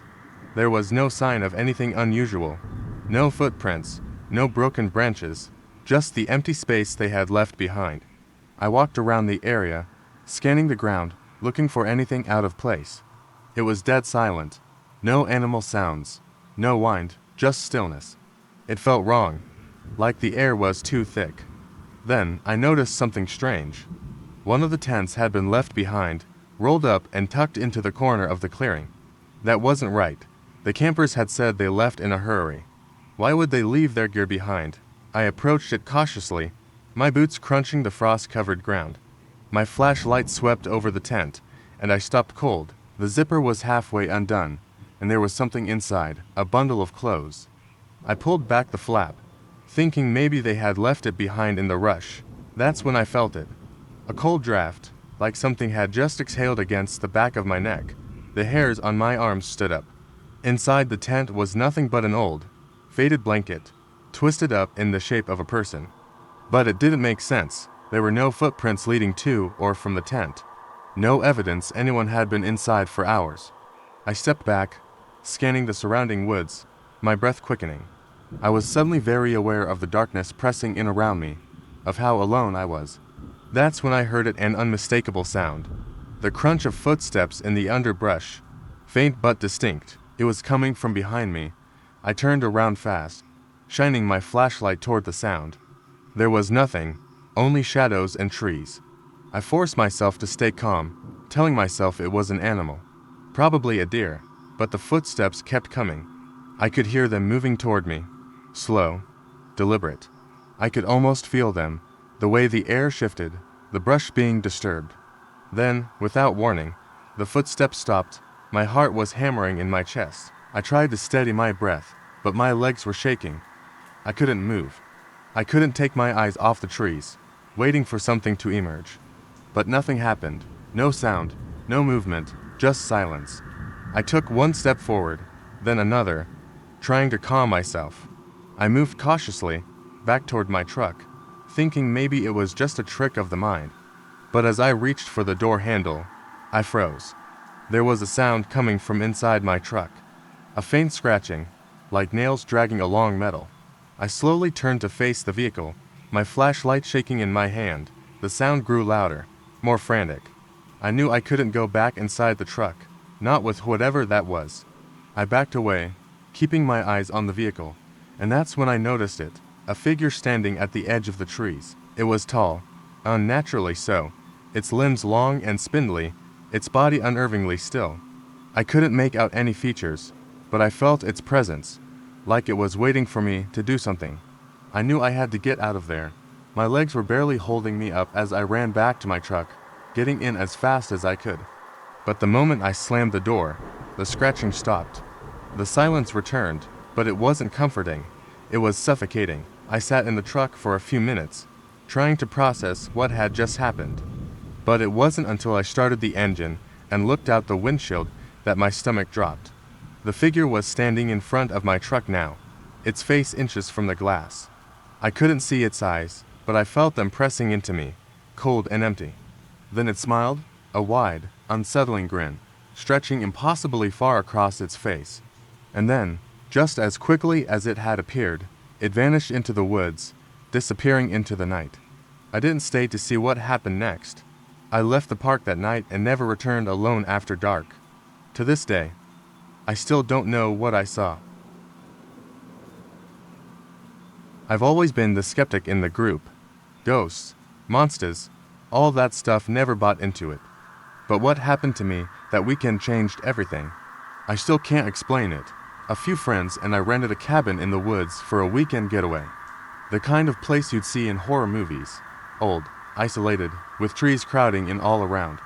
When we got there, the place was exactly as advertised: quiet, remote, perfect for getting away from the noise of the city. We unpacked, cracked open some beers, and spent the night swapping stories and playing cards. The first thing I noticed was how quiet it was. I mean, unnaturally quiet, no sounds of animals, no rustling of leaves, just silence. I didn't say anything at first. I chalked it up to being out in the middle of nowhere, but it felt off. That night, as we settled into our rooms, things started to get weird. I was in the downstairs bedroom, one of those with a single window that looked out into the woods. The others were upstairs, but I couldn't shake the feeling that I wasn't alone. It wasn't just a normal feeling of being watched. It was as if something was waiting for me. Around 2 a.m., I woke to a loud bang. It sounded like something hit the side of the cabin. I sat up, heart pounding, and listened. The wind was howling outside, but it wasn't that, it was something else. Then came the soft scratching sound, like nails on the wood. It came from just outside my window. I lay there frozen, trying to convince myself it was just the wind or an animal. But the scratching continued, growing louder, more deliberate. I grabbed my phone, thinking maybe I could call someone, but the screen was blank. No signal. I had to check. I slowly got out of bed and tiptoed to the window, my heart racing. I peeked outside, but all I could see was darkness, no movement, no sign of anything that could have made the noise. I was about to turn away when I saw a shadow, just at the edge of the trees. It didn't move like a person, more like a cloud shifting unnaturally in the night. My stomach dropped. I quickly pulled away from the window and ran back to the bed, locking the door behind me. I tried to tell myself it was nothing. Maybe it was the wind. Maybe my mind was playing tricks on me. But I couldn't shake the feeling that something was out there, waiting. The next morning, I didn't say anything to my friends. I figured it was just a bad night, and maybe they'd think I was overreacting. But then one of them, Sam, mentioned something strange. I don't know, but last night, I thought I heard something tapping on my window, he said, looking around at us. I thought it was a branch at first, but it sounded like someone knocking. My blood ran cold. I wasn't the only one. That afternoon, we all decided to hike to the nearby creek to clear our heads. It was a peaceful walk, but I couldn't shake the sense that something was following us. Every time I turned around, the woods seemed to close in a little more. I told myself it was just my nerves, but the feeling stayed with me. We returned to the cabin later that day, and things felt off. The air felt thick, like we were being watched. We were sitting in the living room when we heard the sound of footsteps on the porch, slow and deliberate. We all froze. Sam stood up, walking to the door. It's probably just an animal, he said, but his voice was shaky. He opened the door. No one was there, but that wasn't the worst part. The door had been left ajar when we arrived. But now, the door was slightly pushed open. It was as if something or someone had been waiting for us to leave the room before making its move. We didn't stay much longer after that. We packed our things and left as quickly as we could. It wasn't until we were safely back in town that I thought to check my phone. Still no signal. But the real kicker came when I saw the pictures I'd taken earlier of the cabin. One of the photos was blurry, taken from the window of my room. In the background, just barely visible, was a face. A face peeking out from behind a tree, grinning, with eyes that didn't look human. To this day, I can't explain what happened. But I know one thing.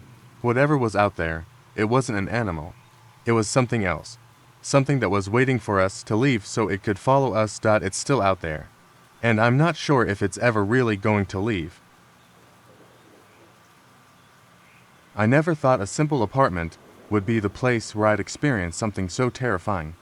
It started out like any other routine, working long hours, barely having enough time to eat, and coming back to my cramped, inexpensive apartment late at night. The building I lived in wasn't great, but it was cheap. And it was close to my job. It was an old place, with narrow hallways and flickering lights that made me feel like I was in a horror movie. Most of the tenants were quiet, reclusive types, people who just wanted to live in peace without much hassle. One evening, I returned from work and noticed something off. The door to my apartment was slightly ajar, not wide open, just a crack, as if someone had left in a hurry or forgotten to fully close it. I don't know why I didn't think twice about it. Maybe I was just exhausted. But as soon as I stepped inside, I felt that unease creeping in. The air felt thick, heavier than usual, like it wasn't circulating properly. I closed the door behind me and tossed my keys onto the kitchen counter. The apartment was quiet, too quiet. Everything seemed in its place, no signs of a break-in, no obvious disturbances. Still, I couldn't shake the feeling that something was off. It wasn't until I went to the bathroom that I found it. The mirror. It wasn't cracked, but it was smeared. I could see fingerprints along the edges, almost like someone had pressed their hands against it and slowly moved them around, leaving greasy streaks. I didn't know how I didn't notice it earlier. I had been in the bathroom just that morning. I wiped the mirror clean, but the feeling of being watched lingered. That night, as I tried to sleep, I kept hearing faint noises, scraping sounds, like nails dragging against the floor. They weren't constant, but every now and then, I'd hear them from somewhere outside my bedroom door. I told myself it was just the building settling, an old structure making strange noises, but then I heard something else. A whisper, just outside my door. It was a voice, soft and almost melodic, but it made my blood run cold. I couldn't make out the words, but it wasn't my imagination. It was clear, too real to ignore. The whispering continued, a low hum that seemed to get closer with every passing minute. My heart pounded in my chest. I held my breath, wondering if someone had broken in. But, if they had, why didn't they make a sound when they came in? I crept to the door, my hand shaking as I reached for the doorknob. I stood still for a moment, waiting for any sound. The whispering stopped, and I thought I'd imagined it. But when I opened the door, the hallway was empty. The hairs on the back of my neck stood up. I stepped out into the hallway and looked around. Nothing. It was just the usual dim lighting and the closed doors of other apartments. But the air felt wrong, colder than usual. As I walked back to my apartment, I glanced toward the elevator. It was an old, creaky thing, but it was never in use at night. Except tonight, it was moving, slowly, the lights flickering as it descended. I froze. The elevator doors opened, and no one was inside. I didn't waste another second. I rushed back into my apartment, locking the door behind me. My heart was racing. I couldn't explain it. I felt like I was losing control of everything, my thoughts, my senses. I couldn't shake the feeling that something had been watching me for days. Something I couldn't see, but could definitely feel. The next morning, I went to the landlord's office to ask about the strange events. She was an elderly woman who had lived in the building for years. She looked at me with a concerned expression when I mentioned hearing noises and seeing the elevator move on its own. "Oh, that happens sometimes," she said, her voice low and almost too calm. "The building has a history, I was about to ask her what she meant when she continued, "People hear things in this place, footsteps, whispers, and sometimes the elevator moves by itself. It's just the old pipes. You know, the building settles." She smiled politely, but there was something off about her tone. "Don't worry, though, it's harmless." I didn't feel reassured. That night, the same strange things happened again. The whispering, the scratching, the elevator. But this time, something changed. The whispering wasn't just a voice, it was my voice. It was me, but not me. A distorted, mocking version of my own voice, saying things I hadn't even thought. Things like, "You're still here and it's only just begun." Panicked, I rushed to the bathroom to see if I was imagining things. But then I saw the reflection in the mirror. It wasn't my reflection. There was a woman standing in my place, her face twisted in an expression I couldn't quite recognize. Her eyes were hollow, dark, and she was smiling. I stumbled back, almost falling over, and as I turned to run, I heard her voice, clear as day, from behind me. "You're not leaving." I never liked working late. There's something eerie about being the only person left in a building when the lights flicker and the halls echo with your footsteps. But this was a deadline I couldn't ignore. The office was quiet, almost too quiet. As I typed away at my desk, my phone had died hours ago, and the only sound was the faint hum of the air conditioning. I glanced at the clock, 3 a.m. The office was supposed to close at midnight, but everyone else had left, and I was alone, finishing up some last-minute work. I tried not to think about the strange occurrences that had been happening over the past few nights. At first, I chalked it up to being tired or paranoid, but now, something didn't feel right. The shadows in the corners of the room seemed darker than they should have been, and every now and then, I could swear I heard something, a soft tap-tap, like fingernails on a desk. I shook it off. It was probably just the building settling, the air conditioning groaning. But as the sound persisted, I started to feel uneasy. The tap-tap became more frequent, like someone was walking around the office, except I was the only one here. My heart began to race. I glanced at the door. It was shut tight, as it had been all night.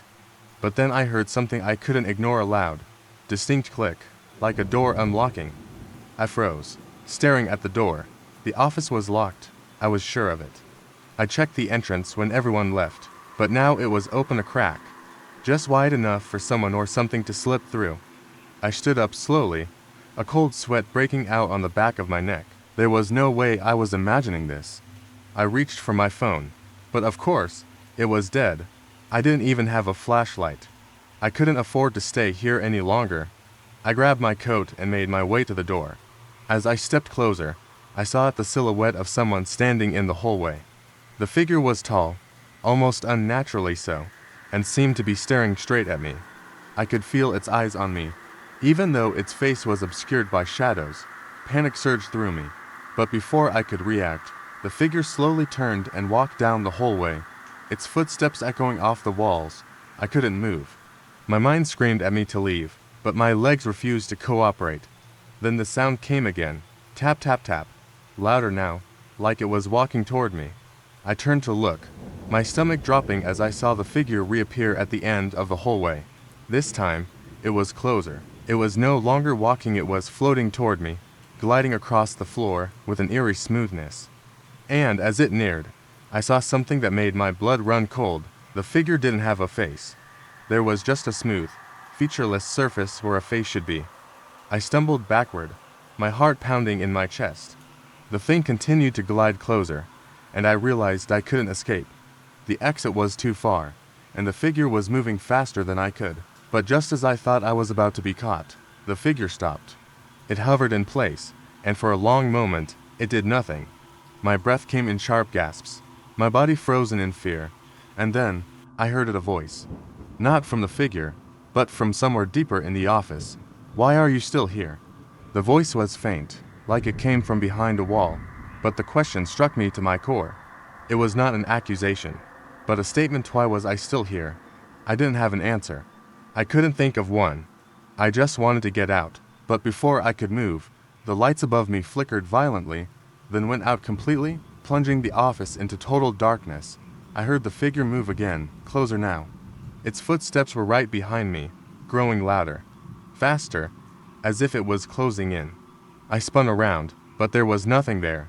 Just the empty, silent office. I ran to the door and yanked it open, stumbling into the hallway. I didn't look back.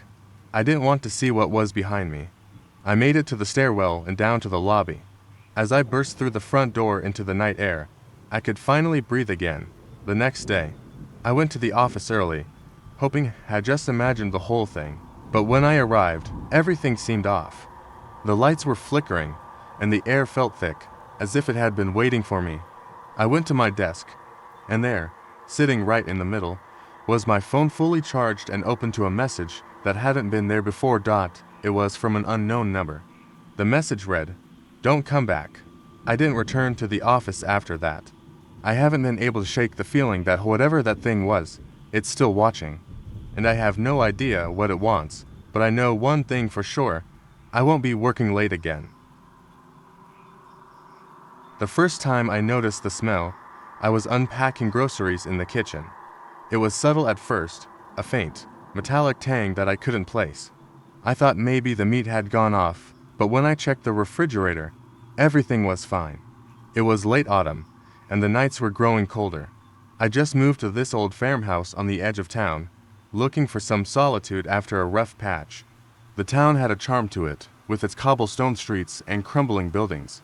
The house was the kind of place you'd see in old postcards, with creaking floors and walls that whispered when the wind blew.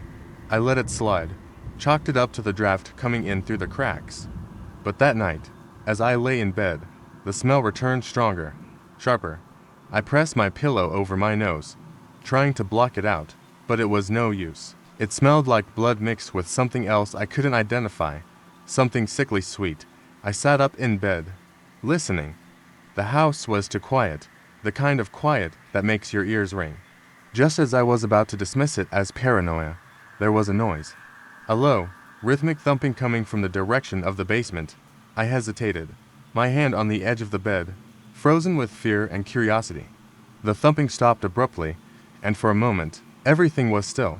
Then, without warning, I heard the sound of footsteps, slow and heavy, coming up the basement stairs. My blood ran cold. The hallway was dark, only a sliver of moonlight cutting across the floor from the window. I swallowed hard, heart thudding in my chest as the steps grew louder.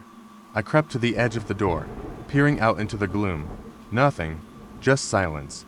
I reached for the lamp by my bedside, flicked it on, and the room was bathed in a weak, yellow light.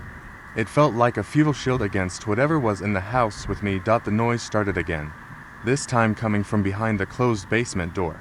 I waited, breath shallow, ears straining to hear. A scraping sound followed by the creak of wood, then something wet and heavy dragging across the floor. My instinct screamed at me to leave, to run into the night, but I couldn't move. My legs felt like lead, my body locked in place. A sound like a whisper curled through the darkness, a voice I didn't recognize. "Why did you leave?" I took a shaky step forward, toward the door, just as it swung open by itself. The sight that met me stole the breath from my lungs. Standing at the bottom of the stairs was a figure, draped in tattered clothes, eyes hollow and wide. It looked like it had been waiting for a long time, and then I saw it, the blood. It smeared its way up the walls, pulling at the base of the stairs like it was alive. I stumbled backward, my mind spinning, searching for an explanation. The figure tilted its head, and a smile stretched across its face, full of broken teeth. The smell became unbearable, sharp and metallic, searing my senses. My legs finally obeyed, and I bolted for the front door.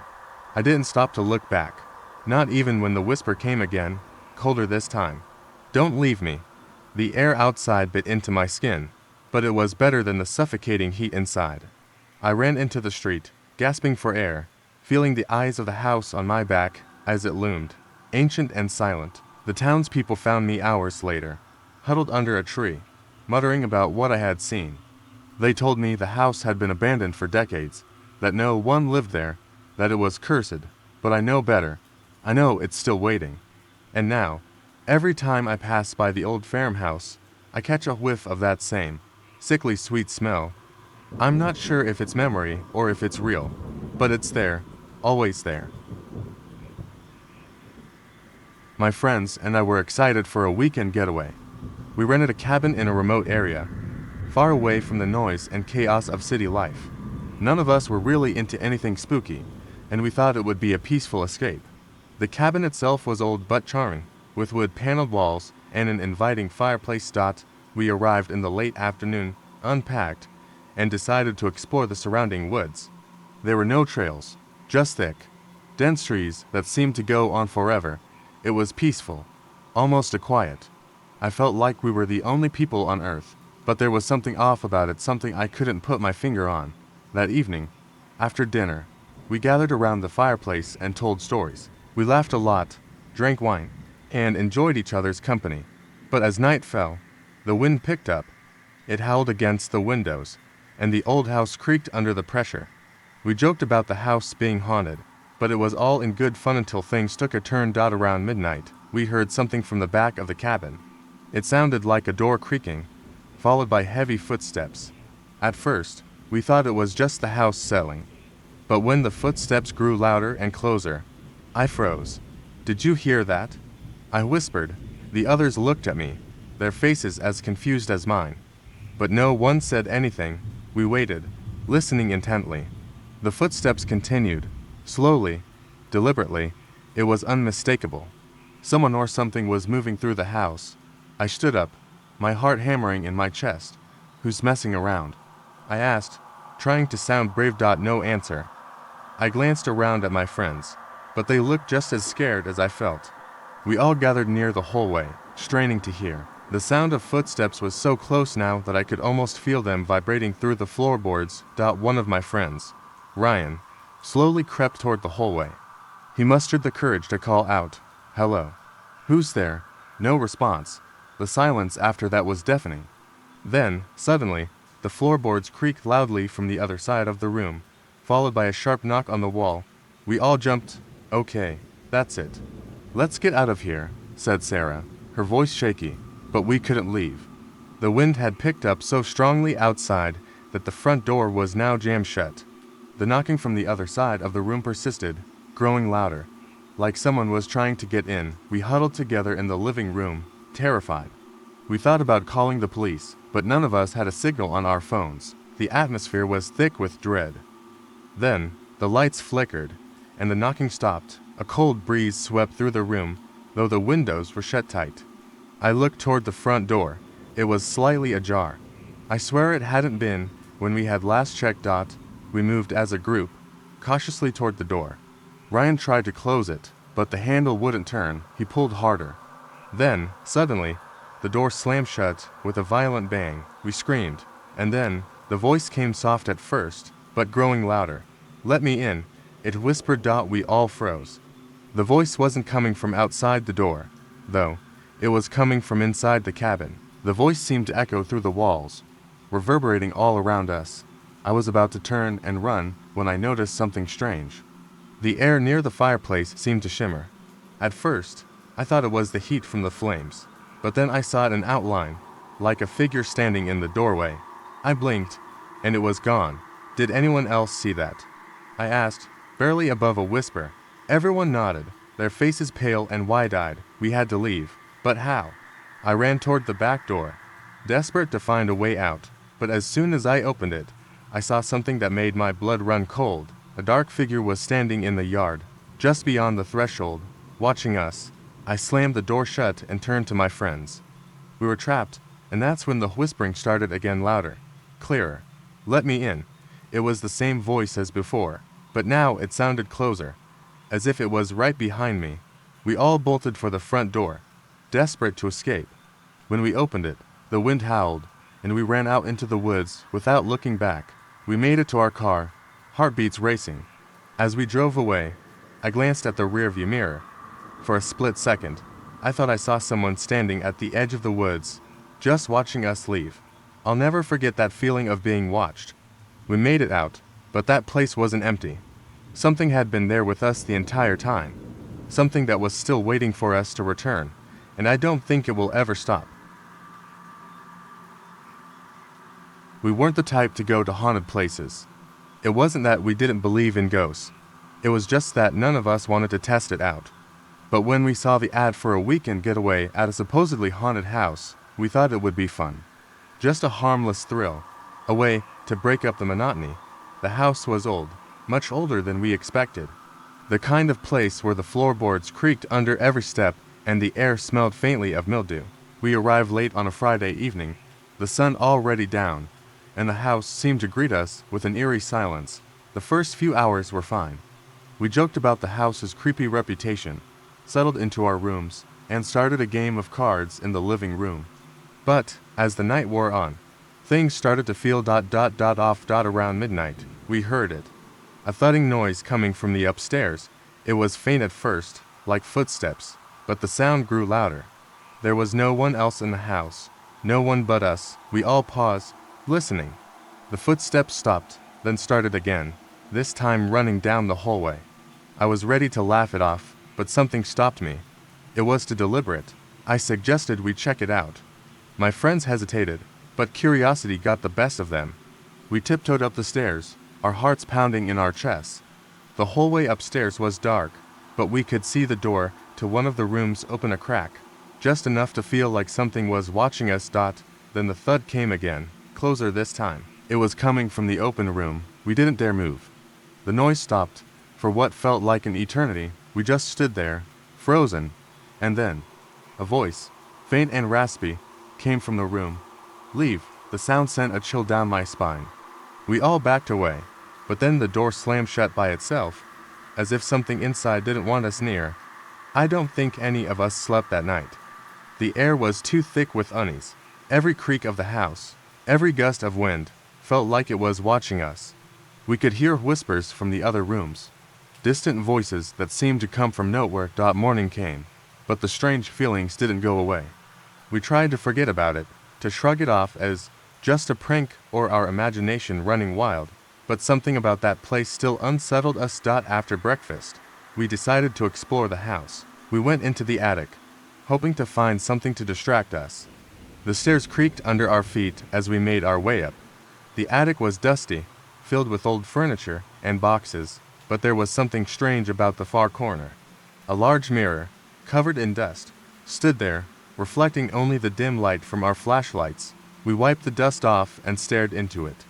The reflection was odd, fuzzy, blurry, like the mirror couldn't quite capture the room right. Then it shifted. For a brief moment, it looked like the room behind us wasn't the attic at all. It was a hallway, with the same door we'd seen earlier, the one that slammed shut. But it wasn't just that. There was something else in the reflection, standing in the hallway. A figure, a man, tall and thin, dressed in old-fashioned clothes. His face was obscured, but his posture was unnerving, his head tilted at an unnatural angle, as though he was staring directly at us. I gasped and turned around. There was nothing behind us, just the dusty attic. We all felt it then, a cold wave of dread. The temperature in the room dropped, and the whispers returned, now louder, more urgent. We didn't waste any time. We hurried down the stairs and out of the house, our nerves frayed, but as we were leaving, something caught my eye. It was a small piece of paper tucked under the door. I picked it up, feeling a strange sensation in my fingers as I unfolded it. The message was simple, written in jagged handwriting. "Don't look in the mirror." I nearly dropped it. My hands shook as I showed it to the others. We all stared at each other, too terrified to speak. We didn't stay another minute. We packed up and left, not daring to look back. The drive home was quiet, everyone too shaken to talk. But as I glanced in the rearview mirror, I froze. For a brief second, I saw the same reflection in the glass, the tall figure, standing behind me, its face still hidden. The figure was in the mirror again. But this time, it wasn't the old house, it was our car, and the figure was standing just inches from my seat. That's when I realized. It wasn't just the house that was haunted. It had followed us. It was supposed to be a weekend getaway, a break from the grind. My friends and I rented a secluded cabin in the woods, far from civilization, expecting nothing more than fresh air and quiet nights. What we got was far from peaceful. We arrived late in the afternoon. The sun was already dipping behind the trees when we unloaded our gear. The cabin looked like something out of a horror movie, old, with peeling paint and a crooked porch. But it was spacious and isolated, and we were eager to escape our hectic lives. The first night was uneventful. We cooked, laughed, and played games around the fire pit. The woods were quiet, almost a quiet. A strange kind of stillness hung in the air, but I thought nothing of it. It was just the isolation. Around midnight, we decided to head inside. I was in the bedroom on the second floor, alone. The others had their own rooms, and I preferred the privacy. I could hear them talking downstairs, but their voices were soon drowned out by the sound of the wind rustling through the trees outside. I was drifting off to sleep when I heard a faint scratching noise. It was soft at first, almost like a branch tapping against the window. But it didn't stop. It grew louder, more rhythmic, like something or someone was scraping at the wall outside. I tried to ignore it, convincing myself it was just the wind or an animal. But the sound didn't stop. It seemed deliberate, as if it were trying to get my attention. The hairs on the back of my neck stood up. I sat up in bed, listening. It was closer now, right outside the window. A loud thud made me jump.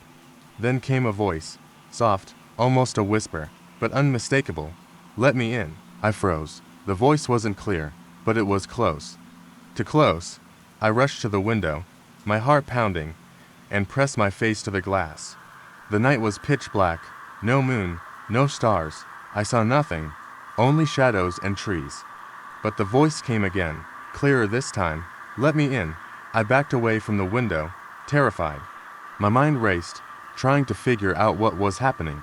I was alone upstairs, and the rest of my friends were downstairs, too far away to hear anything. What if it was someone playing a prank? But the voice sounded wrong, too low, too guttural. I grabbed my phone to call one of my friends, but I had no signal. Panic crept in as the voice came again, this time with a low, scraping laugh. I was paralyzed with fear. Should I check outside? Should I wake everyone up? I stayed still, straining to hear any sound, but everything fell silent. No wind, no scratching, nothing. I waited in the dark, my ears ringing with the silence.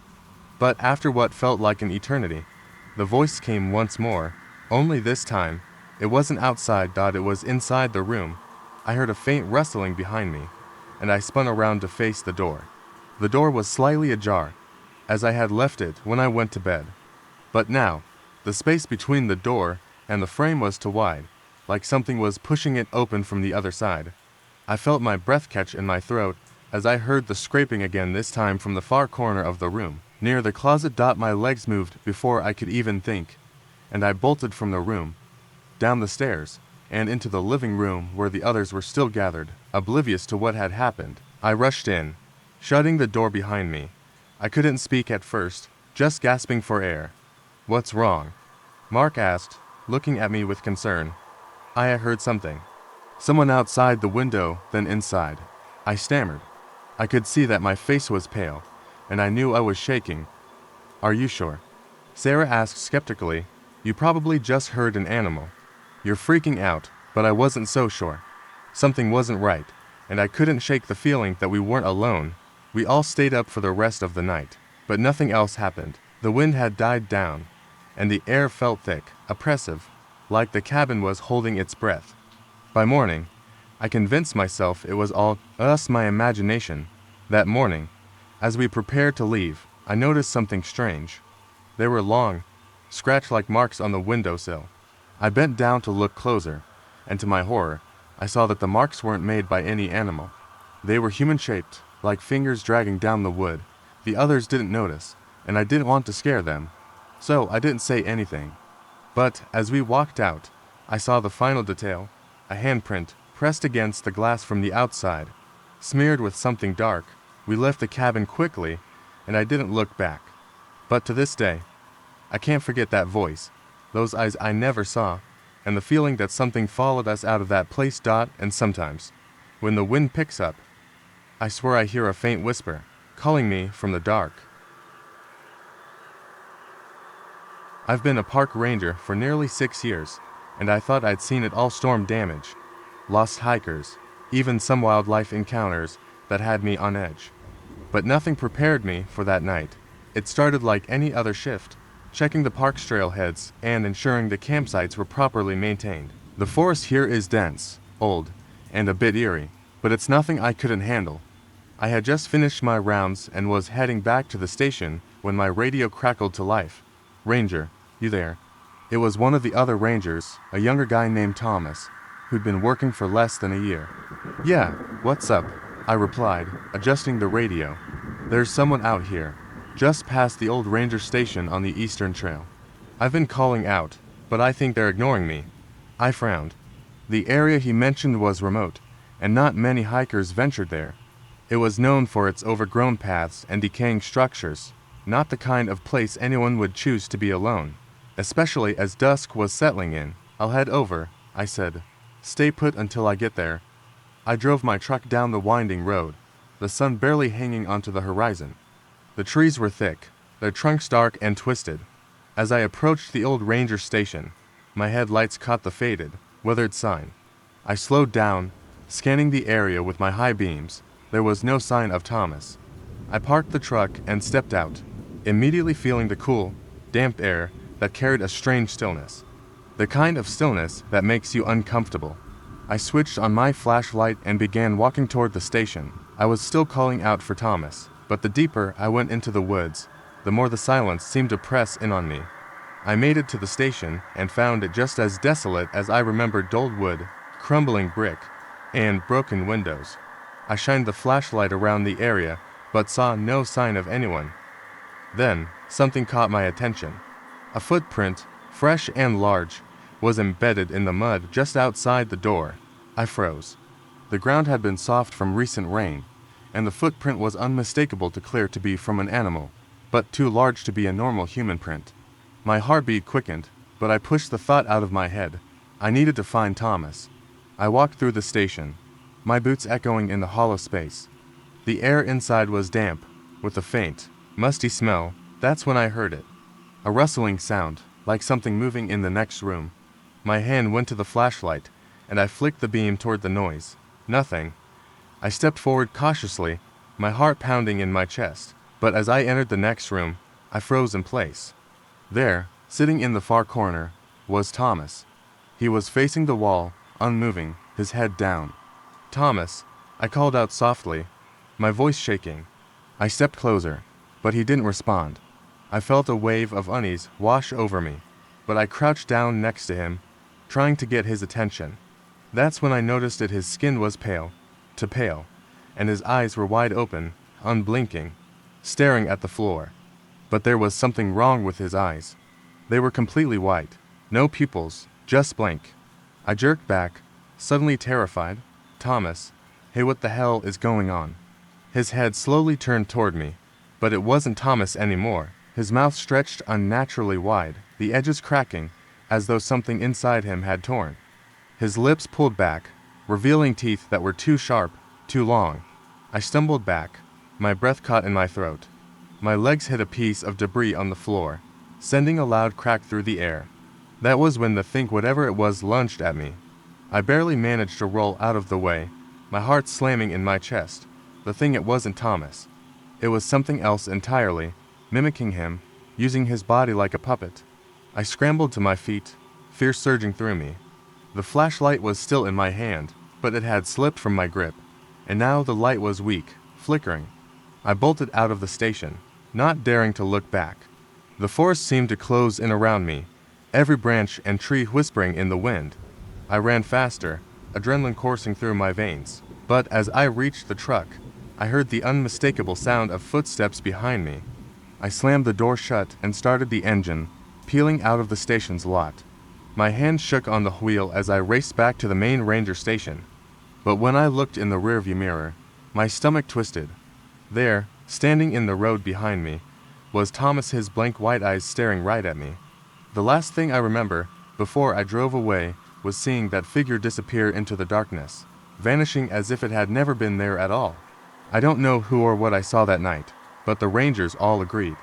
Thomas had left the station hours ago, and there was no way he could have made it out there before me.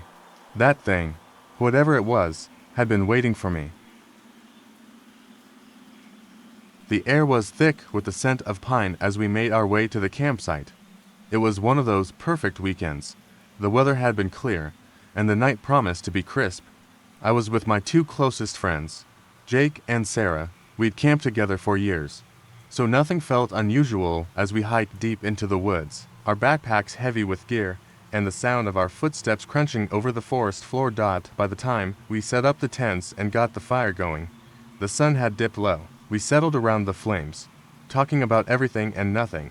Jake was the type to tell ghost stories at every opportunity, but tonight, he seemed more subdued than usual.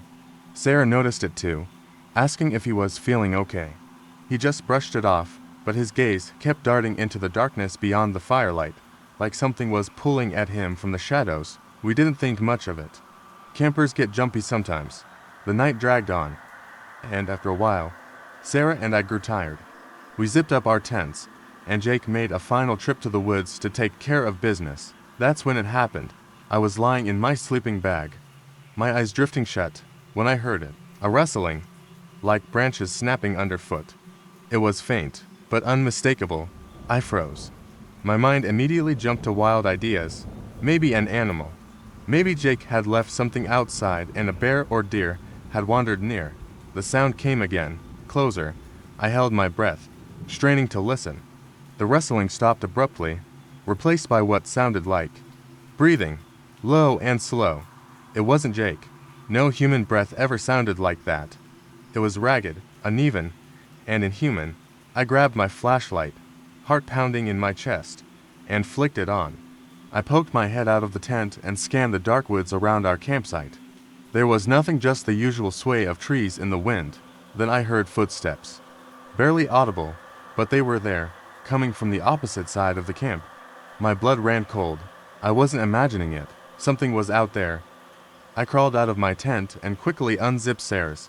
I shook her awake. She gradually opened her eyes, and I whispered for her to be quiet. We both listened intently, footsteps, steady, deliberate, approaching from the trees. I motioned for Sarah to stay quiet, and we crawled to the edge of the camp, hidden in the shadows. The sounds were unmistakable now. Someone knew. Something was moving through the woods toward us. It didn't feel like a person. The movements were too slow, too deliberate, and the breathing.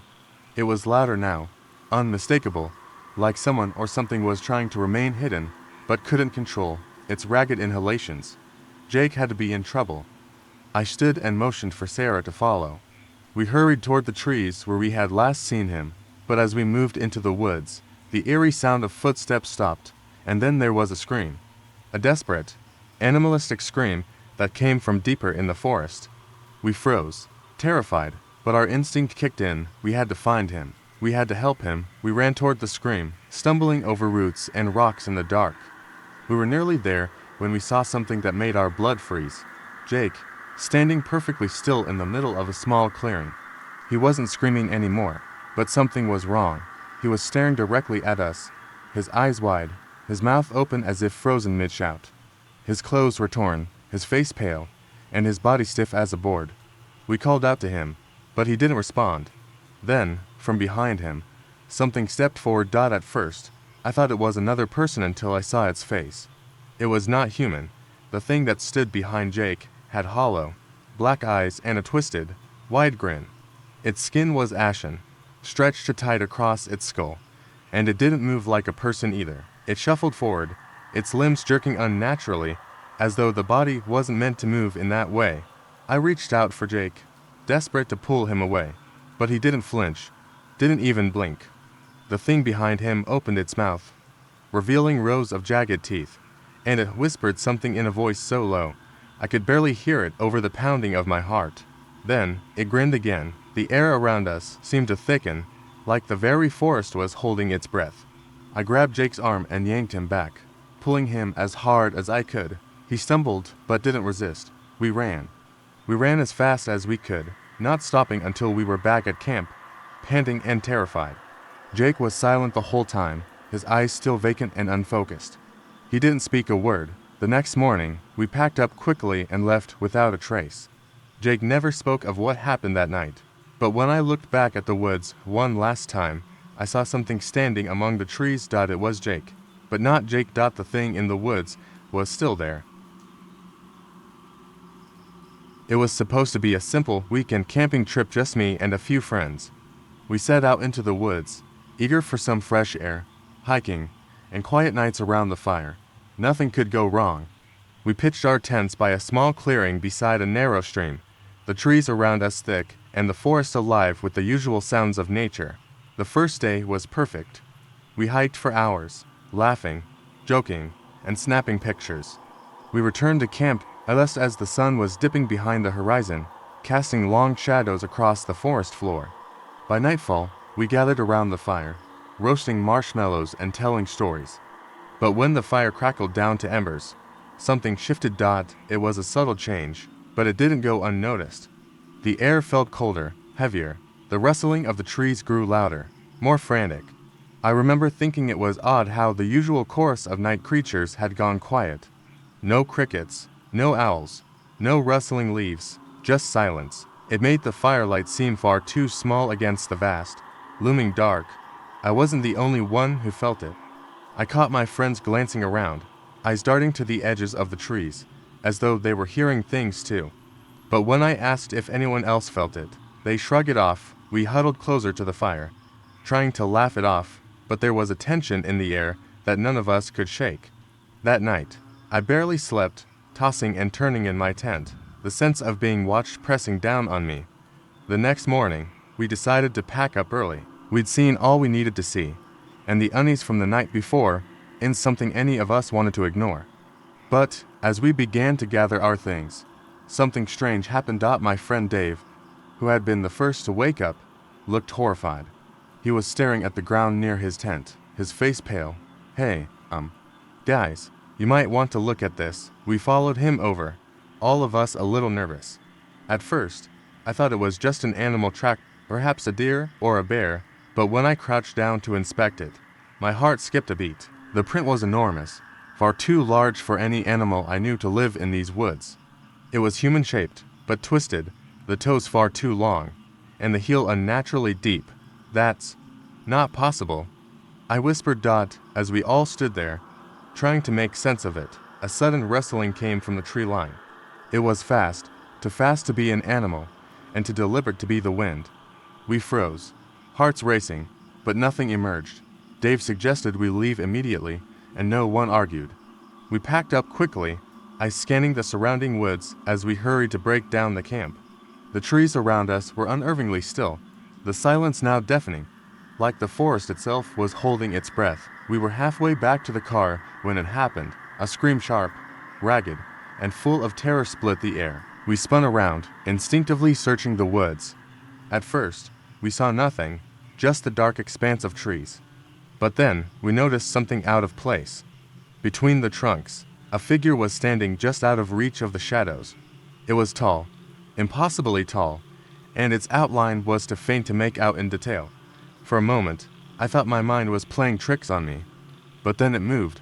The figure stepped forward with a smooth, unnatural grace, its long, spindly limbs stretching far beyond what should have been possible. It didn't make a sound as it moved, but its presence was enough to paralyze us with fear. "Run," Dave finally managed to rasp, and we did. We ran through the woods like we'd never run before, stumbling, tripping, barely able to keep our footing. The figure was gone, but we all felt its eyes on us. Following every step, we reached the car, breathless, eyes wild. The woods behind us seemed impossibly far away as we drove, the eerie silence still clinging to the air. But it wasn't until we were miles down the road, trying to shake off the adrenaline, that we realized something strange. We'd left our phones back at camp. We stopped at a gas station to grab a charger and checked our messages. There was one, sent to all of us in the middle of the night. "I see you." It had come from Dave's phone. But when we checked it, he was sitting right next to us. His phone was in his hand, and it hadn't been touched. We all stared at it, the words hanging in the air. How had it sent that message, and, more terrifyingly, who had sent it? I thought I had chosen the perfect spot for our weekend camping trip, deep in the woods where we could escape the city and embrace nature. My friends and I, excited and eager, set up camp as dusk fell. The air was crisp, filled with the scent of pine and the sounds of wildlife. It felt magical, a perfect escape from our mundane lives. As the sun dipped below the horizon, we gathered around the campfire, sharing stories and roasting marshmallows. Laughter echoed through the trees, and for a moment, everything felt right. But, as the stars began to twinkle above, I felt a strange unease creeping in. The forest felt alive, and not just with the usual sounds of nature. Something else lingered in the air, a palpable tension that made my skin prickle. Jenna, my adventurous friend, suggested a night hike. She had a knack for dragging us into questionable situations, and tonight was no different. Fueled by curiosity and the lingering adrenaline from the campfire, we agreed. We grabbed our flashlights and set off, the beam of light flickering over twisted branches and the underbrush. The deeper we ventured into the woods, the more unsettling the atmosphere became. The laughter faded, replaced by an eerie silence, broken only by the crunch of leaves beneath our feet. I tried to shake off the feeling that we were being watched, but Jenna kept pushing forward, excited by the thrill of the unknown. Suddenly, the tranquility shattered. A loud crash echoed through the trees, followed by a series of frantic wrestlings. My heart raced as we turned to face the direction of the noise. Fear clawed at my throat as a figure emerged from the darkness, silhouetted against the dim light of our flashlights.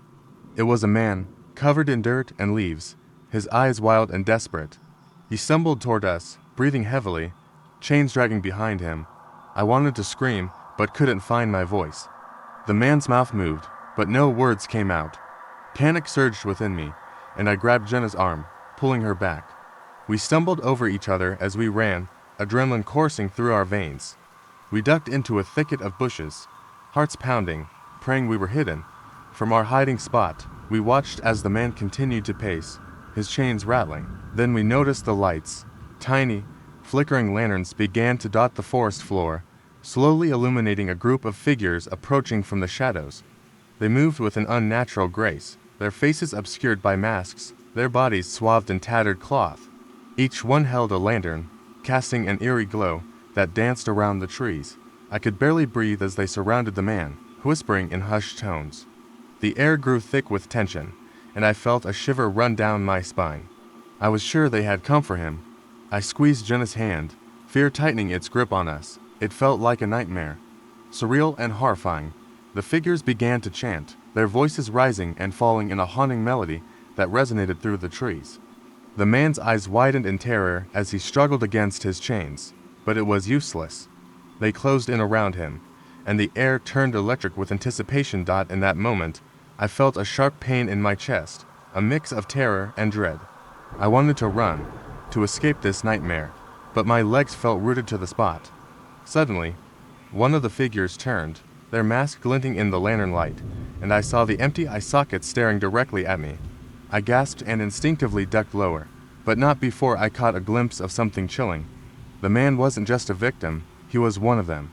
As the figures pulled him into their midst, he transformed before our eyes, joining their ranks, chains wrapping around him like a second skin. They began to move away, dragging him along, their lanterns flickering as they vanished into the darkness. We waited in silence until we were sure they were gone, our hearts still racing. We quietly retraced our steps back to camp, too terrified to speak. When we arrived, I gasped in horror. Our campsite was destroyed, tents slashed, supplies scattered, the fire smoldering.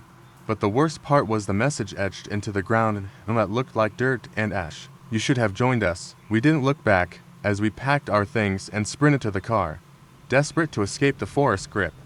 We never spoke of that night again, but sometimes, late at night, I still hear the chains rattling in my mind, a haunting reminder of what lurked in the shadows. As a park ranger, I had grown accustomed to the eerie stillness of the woods. It was mid-October, and the vibrant autumn leaves painted the landscape in fiery reds and oranges. Most visitors had left, leaving the park in a haunting solitude that felt almost alive. I was patrolling the area when I received a call over the radio. A family had reported hearing strange noises outside their tent, something that sounded large and menacing. I set out on foot, a flashlight in hand, my heart racing. The night air was thick with tension, and the shadows loomed ominously among the trees. The path to the campsite felt longer than usual, each snap of a twig underfoot echoing in the stillness. The family had set up camp deep in the woods, far away from the main trails. As I approached, I noticed an unusual quiet, the kind of silence that seems to hold its breath. When I reached their campsite, the tension in the air became palpable. The tent was unzipped but empty, their belongings strewn about haphazardly. My gut twisted as I called out for them. No response. I stepped inside the tent, my flashlight beam slicing through the darkness. Everything appeared untouched, but the unsettling absence of the family gnawed at me. I heard it then, a low growl that sent chills down my spine. I stumbled back outside, scanning the perimeter. My heart raced as I noticed fresh claw marks on the ground, deep and jagged, surrounding the tent. I cursed under my breath, my instinct screaming that something was very wrong. I should have turned back then, but my ranger training kicked in. I had to find them. I ventured deeper into the woods, calling out for the family. The growl reverberated through the trees again, closer this time. It was guttural, a sound that belonged to something primal. Suddenly, a figure darted through the trees, its movement too swift for a human. My flashlight flickered, and for a brief moment, I caught a glimpse of a tall, lanky silhouette with glowing eyes. Panic surged through me as I stumbled backward, the darkness swallowing my light. I turned and ran, branches scratching at my arms as I darted through the underbrush. I heard it behind me, its growl morphing into a harsh cackle that pierced the night. I pushed myself harder, adrenaline pumping through my veins, desperate to escape whatever hunted me. Finally, I burst onto a familiar trail, breathless and disoriented. I fumbled for my radio, calling for backup, my voice a frantic whisper in the static. I didn't want to admit how scared I was, but fear clawed at my insides. As I waited, I could hear the rustling in the bushes, that low growl echoing closer. I turned, prepared to face whatever came next. Moments later, another ranger arrived, flashlight beaming into the dark. Relief washed over me, but I quickly warned him of the creature. We gathered our courage and approached the family's campsite, but the creature was gone. The only signs of disturbance were the deep claw marks and the ransacked tent. Then we heard its screams coming from deeper in the woods. My stomach twisted as we sprinted toward the sound, hearts pounding. What if we were too late? As we reached a clearing, we saw the family huddled together, terrified but unharmed. The relief was overwhelming until I turned to see what they were pointing at. In the center of the clearing stood the creature, its long limbs twitching and contorting in unnatural ways. But then I realized something horrifying. The creature was mimicking the father's voice. "Help me," it called, but the tone was twisted, dripping with malice. It wasn't just a monster. It was a horrifying imitation, feeding on their fear. In that moment, everything clicked. The growls were not of a beast, but of a being capable of deception. It fed on the fear of its prey, luring them into the darkness. We backed away slowly, not daring to turn our backs on it, the family still frozen in shock. My heart raced as I realized our only chance was to leave this clearing. We moved together, inching backward until we were out of its reach. The creature screeched in frustration, the sound echoing through the trees. I grabbed the family's arms, urging them to run. The woods felt alive with danger as we raced back to safety, knowing we had escaped a fate worse than we could imagine. As we reached the edge of the park, I glanced back at the dark woods, knowing the true horror had only just begun. I always thought being a park ranger would be a peaceful job. I spent my days hiking the trails, keeping an eye on the wildlife, and sharing my love for the outdoors with visitors. But that all changed one fateful autumn night. The air was crisp, and the forest was alive with the sounds of rustling leaves and distant animal calls. As the sun dipped below the horizon, I wrapped up my last patrol and headed back to the ranger station. The woods took on a different feel after dark, and even though I was alone, I felt a strange sense of unease. I locked up the station and decided to take a short walk before heading home. There was something about the silence that drew me in. I wandered deeper into the woods, the flashlight beam dancing between the trees. The familiar paths felt different in the dark, and every crack of a twig made my heart race. Suddenly, I heard a strange noise, a low, grating sound. It seemed to come from somewhere nearby. I stopped, holding my breath, and listened. It was unlike anything I had ever encountered in the forest. It sounded almost like someone whispering, but there was a raspy edge to it. I shivered, dismissing it as my imagination running wild, continuing my walk. I stumbled upon an old camping site. The fire pit was cold, the logs arranged haphazardly. I remembered this spot. It was a popular camping area for families. I pulled out my radio, ready to check in with the other rangers, when I noticed something strange. There were two sets of footprints leading away from the site, but they were mixed with something else, something that looked like claw marks. My heart began to pound as I knelt to inspect them. The prints were large, almost too big to belong to any animal in the area. I tried to rationalize it, convincing myself it was just a trick of the light. But the feeling of being watched crept back in. I stood up, suddenly feeling exposed. That's when I heard it again, the grating whispering. It was closer this time. I swung my flashlight around, the beam cutting through the darkness. Nothing. I stepped back, feeling a chill run down my spine. The whispers intensified, and I felt an overwhelming urge to run. I turned and sprinted back toward the path, the light bouncing erratically in front of me. Just as I rounded a corner, my foot caught on a root, and I stumbled forward, crashing to the ground. The flashlight flew from my hand, extinguishing the only source of light. Panic surged through me as I fumbled to turn it back on. In the darkness, the whispers became louder, almost mocking. I finally managed to get it working again and aimed the beam into the trees. I was greeted by a horrifying sight. Standing just outside the circle of light was a figure. Tall and thin, with long, gangly limbs. It stood perfectly still, its head tilted at an unnatural angle. I couldn't make out any features, just a dark silhouette against the backdrop of the trees. My breath caught in my throat. I bolted to my feet and ran. The whispers turned into a cacophony of voices, echoing all around me. I could hear my own heartbeat pounding in my ears as I raced down the path. I didn't stop until I reached the ranger station, slamming the door shut behind me. I locked it and leaned against it, panting heavily. After a few moments, I forced myself to calm down. Maybe I had imagined the whole thing. I was just tired from my long day. I flipped the light on and checked my radio. Just as I was about to call it a night, a chilling sound broke through the silence. A soft knock echoed from the door. My heart raced as I approached, hesitantly peering through the window. Outside stood a family: mom, dad, and two kids, looking lost and frightened. They explained they had been camping nearby when they heard strange sounds and saw a figure in the woods. They had fled, thinking they would find help. My body relaxed, relieved that I wasn't alone in this. I welcomed them in and made them comfortable while I called for assistance. They described the whispers and the figure, and I felt a cold sweat break out across my forehead. As I turned to grab some extra blankets, I glanced back at the window, and that's when I saw it again. The tall, thin figure was standing just beyond the tree line, watching us. But this time, it wasn't alone. The trees were alive with movement, and all around the figure were dozens of those same twisted silhouettes, all staring in silence.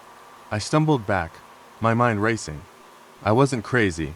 The whispers hadn't been in my head. The forest had been hiding something much darker all along. The family beside me had unwittingly stumbled into something I had barely escaped, and now it felt like it was closing in.